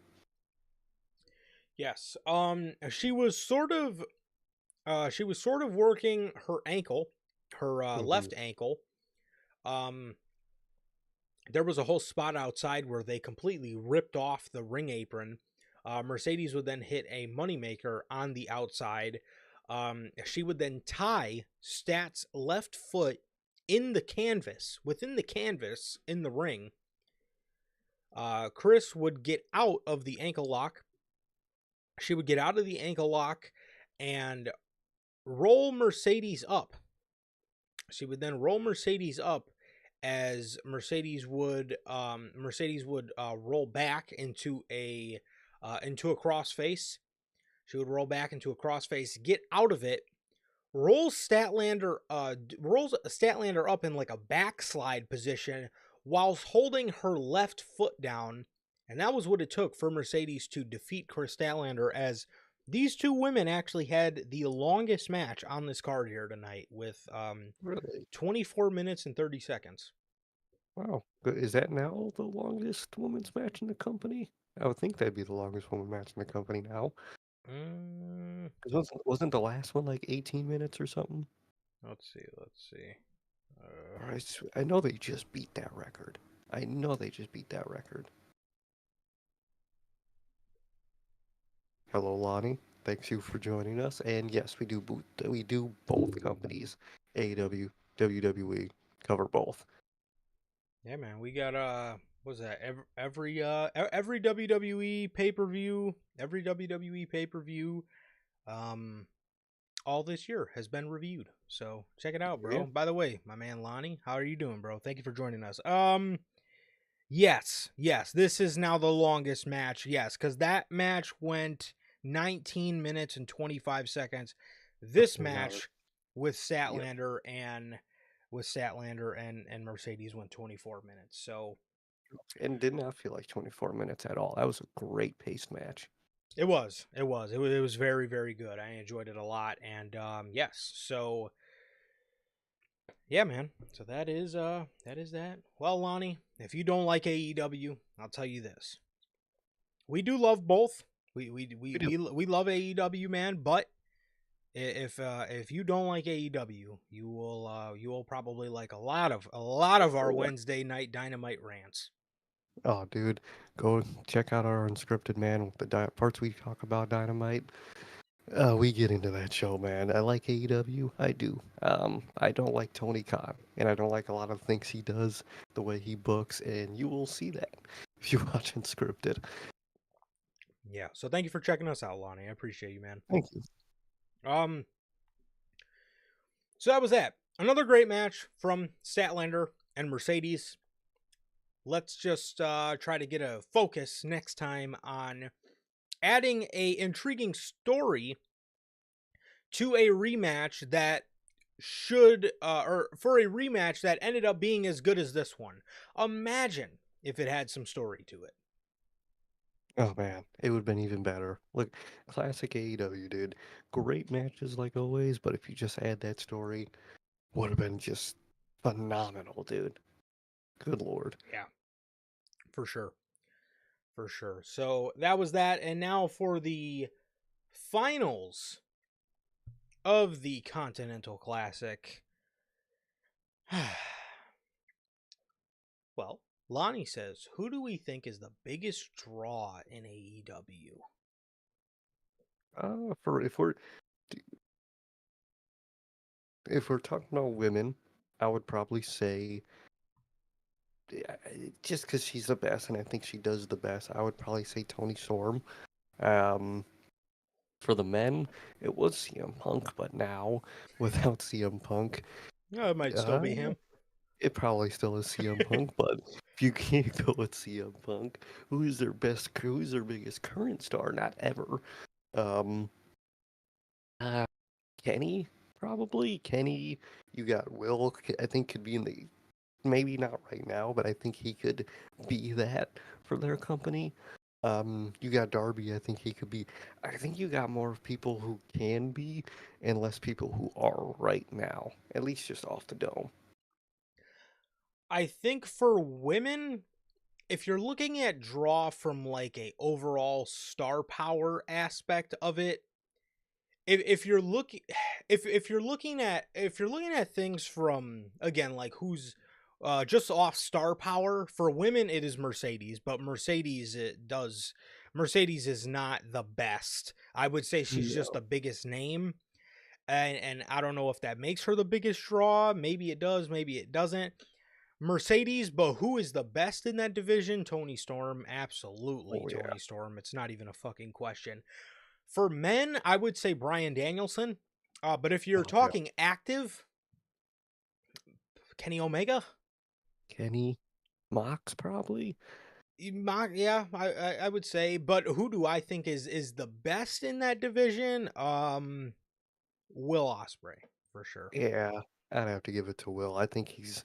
I think he's the one to fucking keep this company afloat for, in terms of Years. creatively, for years. Yeah, yeah. Definitely. So yeah, that is that's who I think is the best draw in terms of name power, and then in terms of who does the best work. So yeah, Yeah, most definitely. depending on what your definition of draw is. So Exactly. If it's pure money and name, it's that. If it's more quality, then it would be the latter. definitely. Speaking of quality, W Energy, the official sponsor of your boys here at NHP, man. W Energy is an energy drink loaded with vitamins and nootropics formulated to improve focus without getting the old jitters like Don Callis got when he shot up from the commentary desk. W Energy is a clean formula that is sugar free, 0 calorie, free from fillers and artificial colorings, with 150 milligrams of caffeine per serving. You can get your W Energy products today with the link below and code NHP at checkout to save yourselves 10% on your next W Energy purchase, man. So, shout out to W Man, the official sponsor of your boys here at NHP. Truly, thank you guys at W.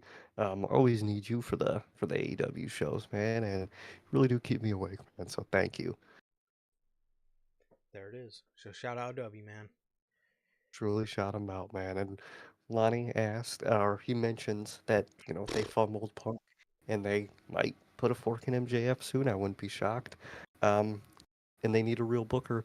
That's what we've been saying, dude. If Tony Khan just undid the workload on himself and got a fucking team, the show would be the AEW would be in a much better creative direction, dude. Lonnie, I think I think you're gonna like a lot of our rants. Something tells me you're gonna like a lot of our AEW rants. Um, Because it just sums up the problem with AEW. It isn't the roster. I mean, it can be depending if they're getting active on Twitter or not, but it's not the roster. It's not. No, it's Tony Khan. He does everything, and that's the fucking problem. yep. And man, I don't know if you were here when we were talking about the Adam Cole and MJF match, but I am just completely taken out of MJF. I don't I I don't even see the same dude, bro. I don't even see the No, same fucking see dude no fire. yes, I don't even see the same dude that I once used to with MJF. He is just so they killed it, bro. Oh, dude, Tony just absolutely butchered it, dude. Horrible. it's like waking up. It's like the family camping trip, and you're waking up on the last day, and you look out and you see the fire pit from the weekend before, and it's just a bunch of ash, and it's just dead, and you're just like, damn. Well, that was a good weekend. It's over now. That's all I feel with MJF is just a fireless ash pile of just no feeling right now. Yeah. So the Continental Classic Finals. Will Ospreay and Kazuchika Okada. Holy shit. Phenomenal fucking match. Will Ospreay, probably the first guy to have either the two matches of the night in the same night. The man's making a record for himself. The Billy Goat, bro. The fucking He's Billy Goat. moving. Okada is trying to capitalize on Ospreay and his fatigue from earlier in the night, and obviously the fact that he had already been bloodied and still soldiering on through the tournament. Will Ospreay would then hit a Os Cutter off the barricade. Okada a little bit later in the match would hit an elbow drop to Will Ospreay inside of the ring. They would then build it up for his signature Okada drop kick. So he hits the drop kick into a Rainmaker, which got a near fall. Will Ospreay went to get up, and this dude could barely stand. He was so worn out from earlier in the night in his match with Kyle Fletcher. Will could, like I said, he could barely stand at this point. Okada then gets him up, goes for a Rainmaker. Ospreay counters it into a Spanish Fly. He then hits a Hidden Blade.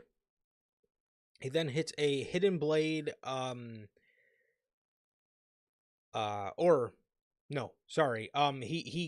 for a Hidden Blade, and Okada ducks it. Hits him with a drop kick. He then goes for an Os Cutter, and as he was flying back into Okada hit him in the back of the head with another drop kick, and Will gets up. He no-sells the dropkick from the Os Cutter. He hits Okada with a Stormbreaker for a close near fall. He gets Okada up, and Okada hits a Rainmaker. Okada does not make the cover, but instead he holds on to Will Ospreay's wrist. He keeps control of the wrist. He goes for a Rainmaker again. He misses it.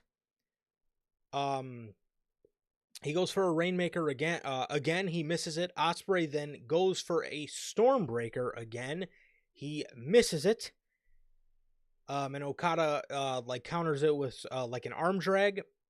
Ospreay goes for a Hidden Blade, which he missed. Ospreay then hits the ropes twice. Goes for another Hidden Blade, and as he swung his arm, Okada ducked, caught his arm, and hit him with a Rainmaker to secure the victory for himself. And commentary just could not help but keep mentioning that he tied Masahiro Chono as having the most tournament wins in his career at 5. This match, the ending of that and how fast paced that was so fast paced, and the near falls just had the fucking people going. Oh, This dude. was incredible, and this was everything that the first confrontation between Ospreay and Okada in AEW needed to be. Oh, 1000%, dude. This had all the energy, all the momentum, and all the quickness, dude. It was phenomenal. Sequence to sequence to sequence. It was great. I loved the detail of Okada not letting go of the wrist so he could get up and hit it again.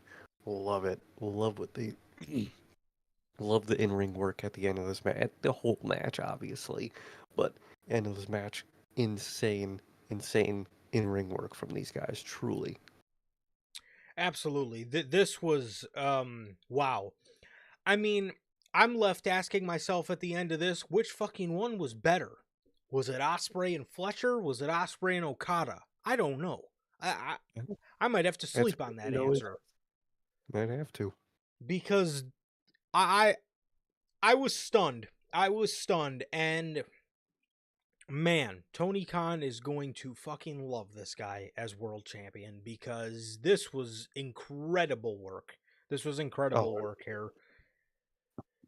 Um so Osprey Osprey loses the Continental Classic as Okada retains his championship and he wins the tournament, bro. He wins the C2. Um the C2 was okay this year. Tonight was they did. better than majority of the tournament that we've They seen they on across Dynamite. definitely do, definitely. I really like what they did tonight. And more that I think about it, I don't mind that the winners of each league didn't win the tournament. I that does That's a good way to make everyone look as good as possible. Is yeah, they didn't win the tournament, but they did beat everyone else overall in their league. So I think that is a decent way of still making those guys, Ricochet and Fletcher look good. And Yeah, I thought tonight they did great with this tournament, man. I like it. I like what they did. D- The decision to, have o- Okada retain and for to do a certain match that they, are obviously about to go with, well, we're going to talk about it in a minute, is something you really didn't need the C2 to build to. So it's kind of curious to why they used the C2 to build to that. But other than that, I thought they did phenomenal with the C2 tonight.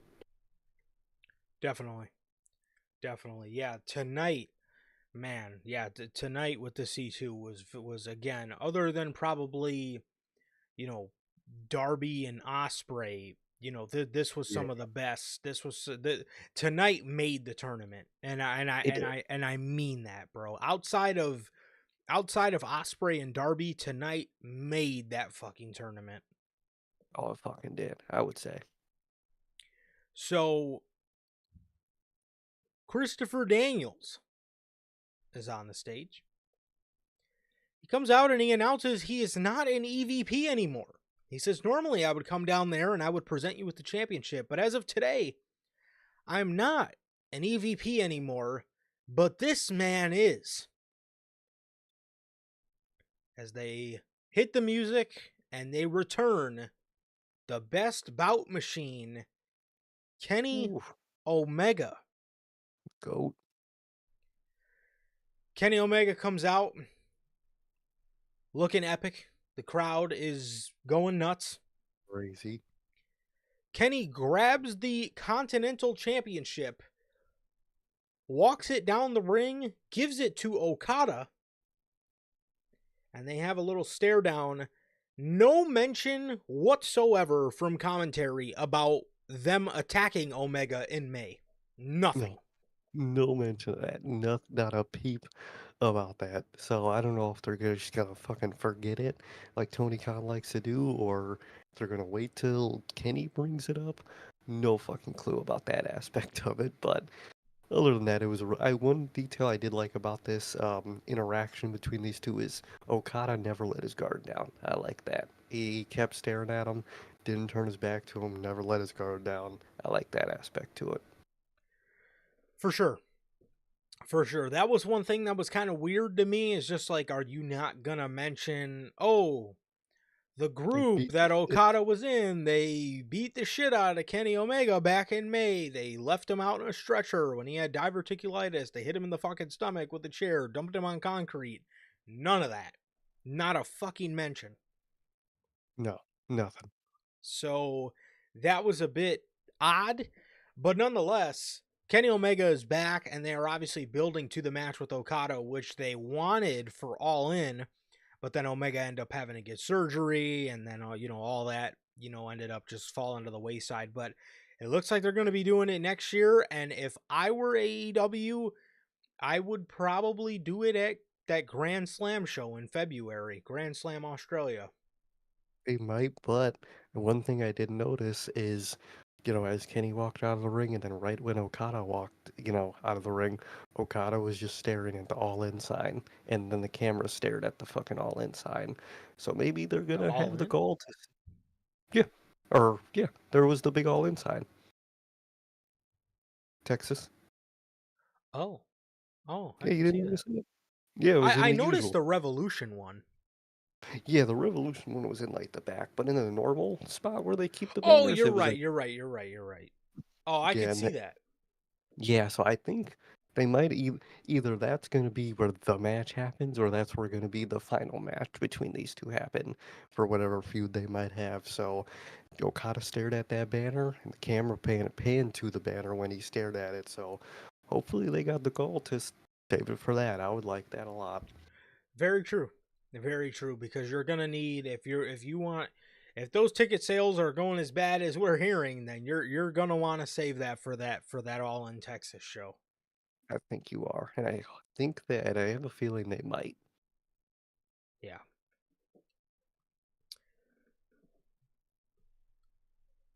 The main event. Why was it the C2 main event? Yeah, the Well, Continental Classic should have absolutely been the main event, dude. This yeah, match, the Fatal 4-Way, Jon Moxley, Adam Page, Orange Cassidy, and Switchblade Jay White. fatal Bourway. Yeah,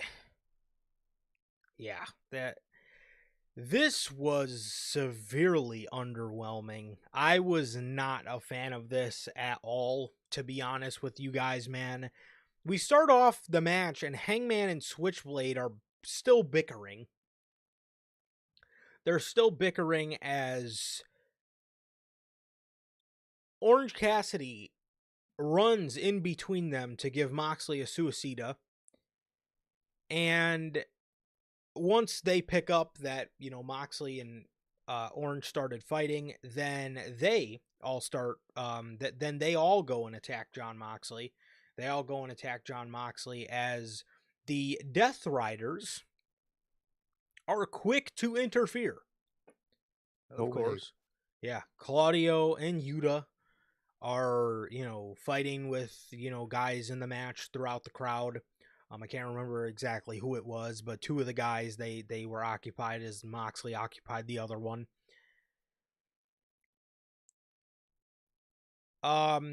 Orange Cassidy was the guy Moxley was fighting. They make their way back to the ringside area, and Orange Cassidy starts doing his gimmick. Again. He's running away from Moxley, and then he turns around and says, "Wait, wait, wait, wait, wait, wait, wait." And he puts his hands in the air, and he slowly lowers them down to his fucking shorts. And Moxley's just looking at him like, "You dork." And Hangman and Switchblade grab Moxley's arms, and which allows Orange to do the orange punch. Moxley then gets triple power bombed through the announce table. Are we looking at the new Shield? Hangman, Orange Cassidy, and Jay White. The fucking barrier. Yeah. So, they Shield powerbomb Jon Moxley through the table. I thought that was a cool callback. Hangman and Orange Cassidy are then in the ring in typical Vince McMahon WWE fashion. Hangman and Orange Cassidy are in the ring, basically having a one-on-one match for a minute. Jay White's on the outside. Jon Moxley's just laying there. He looked a bit woozy, but we ended up finding out, I think, why. Jay White gets in the ring. He starts getting some offense in on Adam Page. Jim Ross. Oh no. Jim Ross says, "Tell me if this makes any fucking sense to any of you guys." Okay. Jim Ross says, and I quote, "Jay White reminds me of a slinky." Huh? Like, yes, a slinky. Because okay. he's always in position to hurt you. What? I Who's getting hurt by dude, Twinkies? I can't fucking make that up. Yeah. What- Who? Who was getting hurt by Slinkies, bro? How? They're this big, and they just do this. Like what? Jay White reminds me of a slinky. He's always Oh. in position to hurt you. What? What the hell does that mean? That's What? gotta be one of the worst commentary calls I've ever heard. I don't know. I guess gone are the days of Switchblade Jay White. I guess he's Slinky Jay White now. Linky J. White. Good lord. Yeah, I don't know. I guess gone are the days of Switchblade. I guess we're running with Slinky Jay White. Linky J. White. Yeah. This commentary. If you guys understand that, please let me know, because we are about 2 hours removed from the main event and I still can't fucking figure out what the hell that is supposed to mean. Jay White reminds me of a slinky. He's always in position to hurt you. Good lord. What? Ugh. Moxley gets back in the ring, and the back of his fucking head, I don't know if Excalibur mentioned he may have clipped his head on a monitor or something. The back of his head was bleeding bad. Fucking A. The back of his head was very bloody. All of these guys start hitting their finishers on one another. Blade Runner, Deadeye, Orange Punch, Death Rider. This ends with Hangman hitting a Deadeye, which Orange Cassidy would then start orange punching everybody. Orange Cassidy would then hit a orange punch on Mox. Hangman would take OC out for a little bit. He would hit a Deadeye on Jon Moxley. And Jon Moxley would do the seizure cell, which I thought wasn't allowed in AEW anymore, so it was a little scary because his body went straight, and I kind of was like, oh. I was like, yeah. And he was kind of like, his leg was seizing a little, and I was just like, and then he seemed a little stiff through the rest of it, through the for the next couple of portions in the match. So I was very, very weary, because in my head I'm thinking to myself, is anybody gonna fucking check on him? Which of course nobody did, so I'm assuming that means it was planned. I hope, because there's no way any one of those refs or one of the doctors couldn't have seen that. So I'm assuming it was planned, and I hope so, because if obviously, if we hear anything about Moxley seizing at all, you're gonna hear a fucking hell of a rant from me on Friday, because nobody checked on him. So that, I guess that gave me a little bit of clarity, but at the same time it didn't, because look at what the fuck happened to Bandito. Orange Cassidy then breaks up the pin from Hangman after the Deadeye and the Buckshot. Switchblade gets back in. He hits a Blade Runner on Jon Moxley, and Wheeler Yuta comes back into the fold, and he breaks up. He breaks up. He breaks up Jay White's pin by sliding the ref out of the ring. Jay White then goes to walk towards Yuta. He goes to walk towards Yuta while he's in the ring, and Yuta's on the outside. Marina Shafir walks up from behind Jay White, and Jay White, no hesitation, turns around and fucking Blade Runners Marina Shafir. No fucking hesitation. I like it. Yes, I love it. And I love Marina Shafir getting her comeuppance, and she has been tempting Jay White for a very long time. She has. Um, so he hits a Death Rider, or a Blade Runner.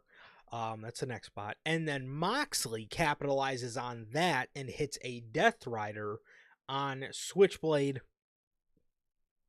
for the 1, 2, 3. Mm. Majority of this match being a one-on-one in the ring with Hangman and Orange Cassidy.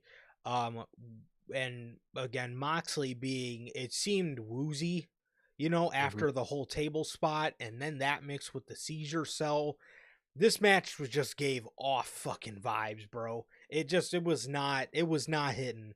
And It again, was for the second time in the night, somebody had to fucking follow a Will Ospreay classic, so I do feel bad a little bit for them on that. But this match honestly just wasn't really doing it for me, man. I thought this was severely underwhelming. I thought it was. I thought it was very underwhelming. I didn't think it did what it was supposed to do. You got a lot of great guys in that ring, and you didn't really capitalize on that, man. And you had Jay White of all people take the pin.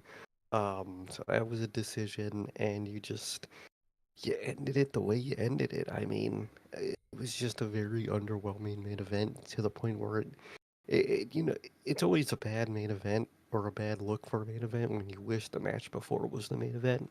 And that's what the case is here, man. I wish the C2 was the main event. Well, yeah, 1000%. And yeah, I mean, I don't understand. I don't understand why this wasn't, being that Cassidy got the match at Full Gear. I don't understand why this match wasn't a triple threat. I think because the couple sequences we got from Hangman, Switchblade, and Moxley were decent spots. I thought those were nice. Um, and again, Cassidy got the match already at Full Gear, Yeah. so I didn't quite understand that. And also too, how silly do the guys in this match look? I mean, Jon Moxley literally called them all out for being selfish, challenged them to this fatal Hmm. four-way match, and then beat all of them. Yeah. So I don't know, man. I don't know. This was just something else. But yeah, like I said, it's not that the match was necessarily bad. It just, I think the vibes were just off super hard for it, man. And it just, at least that's how it was from my perspective, bro. But but how did you feel about just how the match just flowed and everything? Yeah, it just is kind of there, man. I don't know, especially why Orange Cassidy was included in this. Like you said, he already had his match, and with what happened after this match, you had every reason to have Christian use his little contract thing for this match, especially what they did after, and they just foregoed all of that. I think that would have made so much more sense. Yeah, and also Christian Cage was in a skybox watching this match, and which is quite funny to me because if you leave that skybox mid match, don't you think that basically tips your opponents off to you about to cash in? Yeah, would you not just stay in the back and stay quiet? Wouldn't that not be the best thing to Yeah, act like you're not even there? yeah, and then Hook is in another skybox watching him to make sure he doesn't cash in. What? Uh, Uh, I, Okay. I I don't mean, it fucking would know. probably be easier to do that in Gorilla, so if he gets anywhere near close to the ring, you could already beat him there. But okay. So after the match, Claudio gets a steel chair.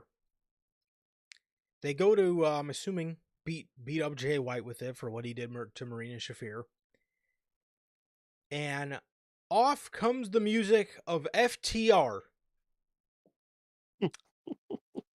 So you you just did a promo on Dynamite saying you're not going to be cleared for the end of the year, and that's okay because you're going to show up at their house. And then you just show up on the pay-per-view. Am I going fucking psychotic here or what? Like, like what? You say, like you said, you say you can't fucking, you can't, you haven't been cleared until next year for some reason. But then you come out and you hit a fucking shatter machine? What? What? Why? What? FTR come to the stage. The lights go out, and up pops on the Tron. Rated FTR, as we see the return of Adam Copeland. Yay. Christian Cage is looking silly because he's like, what the hell? He's looking at Adam Copeland coming back. FTR hops in the ring, and they're not medically cleared. They hit a shatter machine on Wheeler Yuta. Nice. Just hit a shatter machine. Straight up. Not cleared because they were, this is following the results of them laying on the concrete, beat the hell up, and I don't know what Cash was thinking about, probably fucking shooting him, but I know Dax was thinking about retirement. He was thinking about what he's going to do after his years in between the ropes are done. Fucking laying on the cold ground, beat to shit, trying to find a way out, and you're just thinking about, damn, what am I gonna do after retirement? Hmm. Man, should I get a part-time gig at Walmart, or maybe I'll do like I Target overnight? wonder Eh, if I'll do like a Legends deal type thing, or if I gotta crawl my way back to Triple H to get one of them. I'll yeah. figure it out when I get May- there. Maybe. What am I gonna do? Maybe I don't know. Maybe I'll go work for FedEx or something. Or maybe they got good benefits. Maybe Starbucks has good benefit.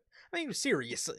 So What do you, bro? Like, after Dax was thinking about retirement and Cash was probably thinking about putting hollow tips in him.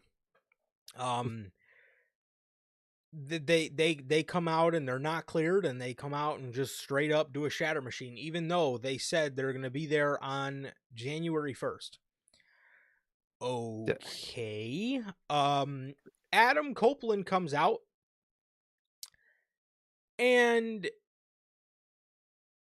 instead of, I don't know, having a rated FTR promo to maybe explain why Adam Copeland is back and why he's coming for the Death Riders, what do? They announce for Dynamite rated FTR versus the Death Riders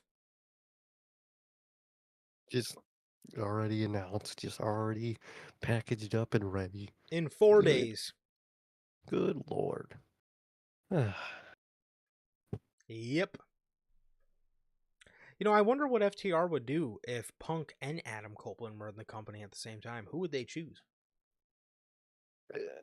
they they would probably form a super faction of riding The because Death man, Riders versus the Career Riders. exactly, that would just be an insane faction. But what the fuck? What are you doing here? Why is he back with them? Why is he I know why. It's because AEW. But like, why? Yeah, like can we not have to assume? Can you tell us? Can you do a promo segment talking about maybe how the Death Riders, what the Death Riders have been doing, and how that made you feel? Like, uh, I what? No, we're just get a 6-man. Nice. Great work, Fucking guys. nice.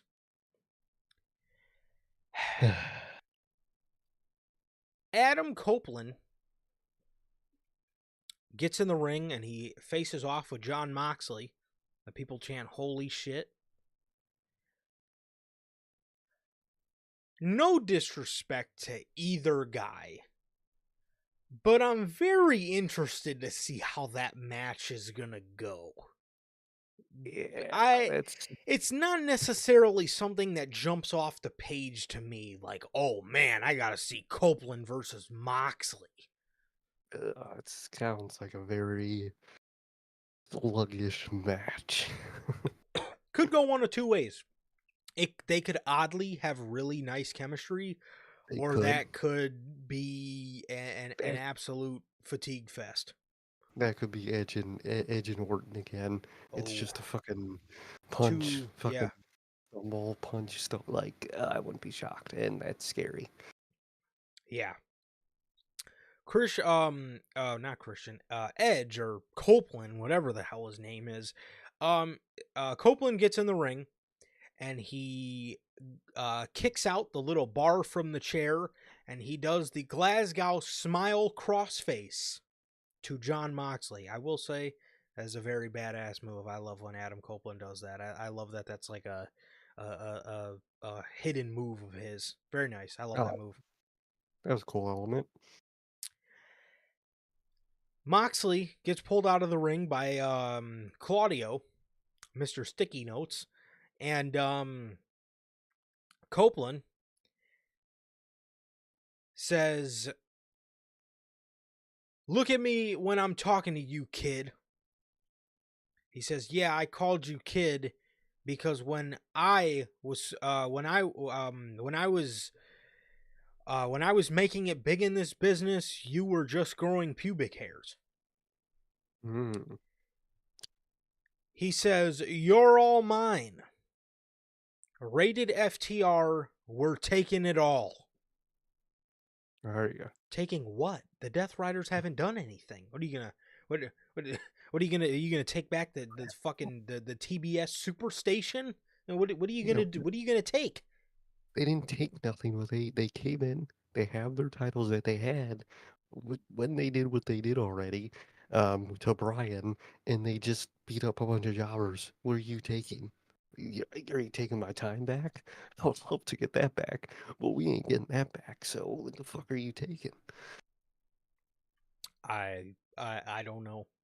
I do not fucking know, man. He's taking it all. I guess that means that the championships, which good luck with that. But Probably taking the trios titles. oh, for sure, You for know it. sure.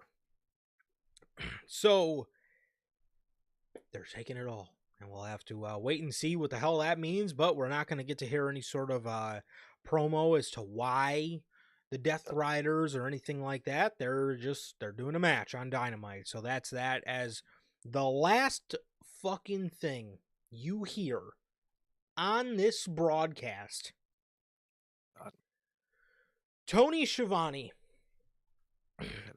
comes in hot. okay.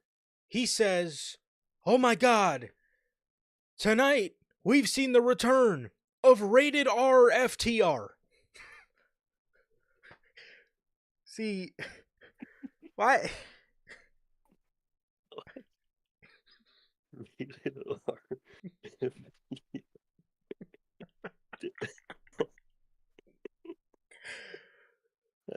Oh, you've got to be fucking kidding me. Rated R FTR. Thanks, buddy. Thanks a lot. Thanks Rated for your R FTR. thanks for your contributions. You know, Tony, uh, what the fuck can you even say at this point? Good Rated lord. R FTR. Uh, What a way to say goodnight. yeah, so that was how World's End ended. And overall, like I said, man, the show was good. I did enjoy the show, man. As again, I thought it was a good way for AEW to end the year. Obviously, two hot returns. I wish they Mhm. would have made more sense out of the Adam Copeland return instead of just trotting him out there and then throwing a bunch of match graphics in our face. I do, I do like, I do like, I do like obviously Omega being back. I love the Continental Classic finals. I thought everybody did a very good job. All four guys, Osprey, Fletcher, Ricochet, and Okada. I thought they all did great. And yeah, I mean, commentary, just what much more can be said other than they need to They go. need to change. They gotta change. But other than that, man, I thought this was a good way for AEW to end the year, and it was a hell of a lot better than I thought it was going to be. It was a hell of a lot better than I thought it was going to be, and yeah, it was overall an enjoyable show, for sure, man. And yeah, that was basically about it, man. And then obviously at the end we seen the return of Rated R FTR, according to Tony Schiavone. So yeah. Good old Tony Schiavone, yeah, man. But overall, it was a good show. I liked it. I overall like what they did tonight, and just besides from Tony Khan fixes and commentary fixes, it was a good show, man. It was a good way overall to end the year for them. Definitely. So that is about everything here today for this edition of your World's End 2024 official post show review. Hmm. And with that, this is the final review. This is the final post show review for 2024, man. We obviously still got one more stream Monday, the 2024 rewind and 2025 predictions for AEW and WWE. Um, this this has been a great year for the post show reviews. We've obviously done all of them, started doing all of them earlier this year. So that is it's been exciting, and it's been some of our best work that we've done is these post show reviews. I love getting on here after the pay per view, discussing it with you guys. What did you guys think about it? We always love hearing that type of thing, and thank you guys for what's been an amazing year for the post show reviews here in 2024. So thank you guys truly from the bottom of my heart, and it's been an amazing run in 2024 with the post shows. It truly has. Thank you guys so much for all these great post-show interactions and just conversations with you guys. It truly is just so great. No question, bro. So with that, that is gonna do it for this edition of the Notorious Heels podcast. Another edition of your AEW post show reviews, man. And with that, thank you guys so very much. Thank you to everybody in the live chat. Flex, Leon, Alani, thank you guys so much for joining us, whether you're here now or part of the Replay Mafia. My guys, JT and JB, thank you guys so very much. It has been always a pleasure for my Johnny. And Sir K. And that is going to do it for this edition of the Notorious Hills podcast. Another edition of your AEW post show review. Thank you guys so very much. And we got one more stream for 2024. And for that, please like, comment, and subscribe. And we'll see you on Monday with the 2024 rewind and 2025 predictions for WWE and AEW. We'll see you all on Monday with NHP Unscripted.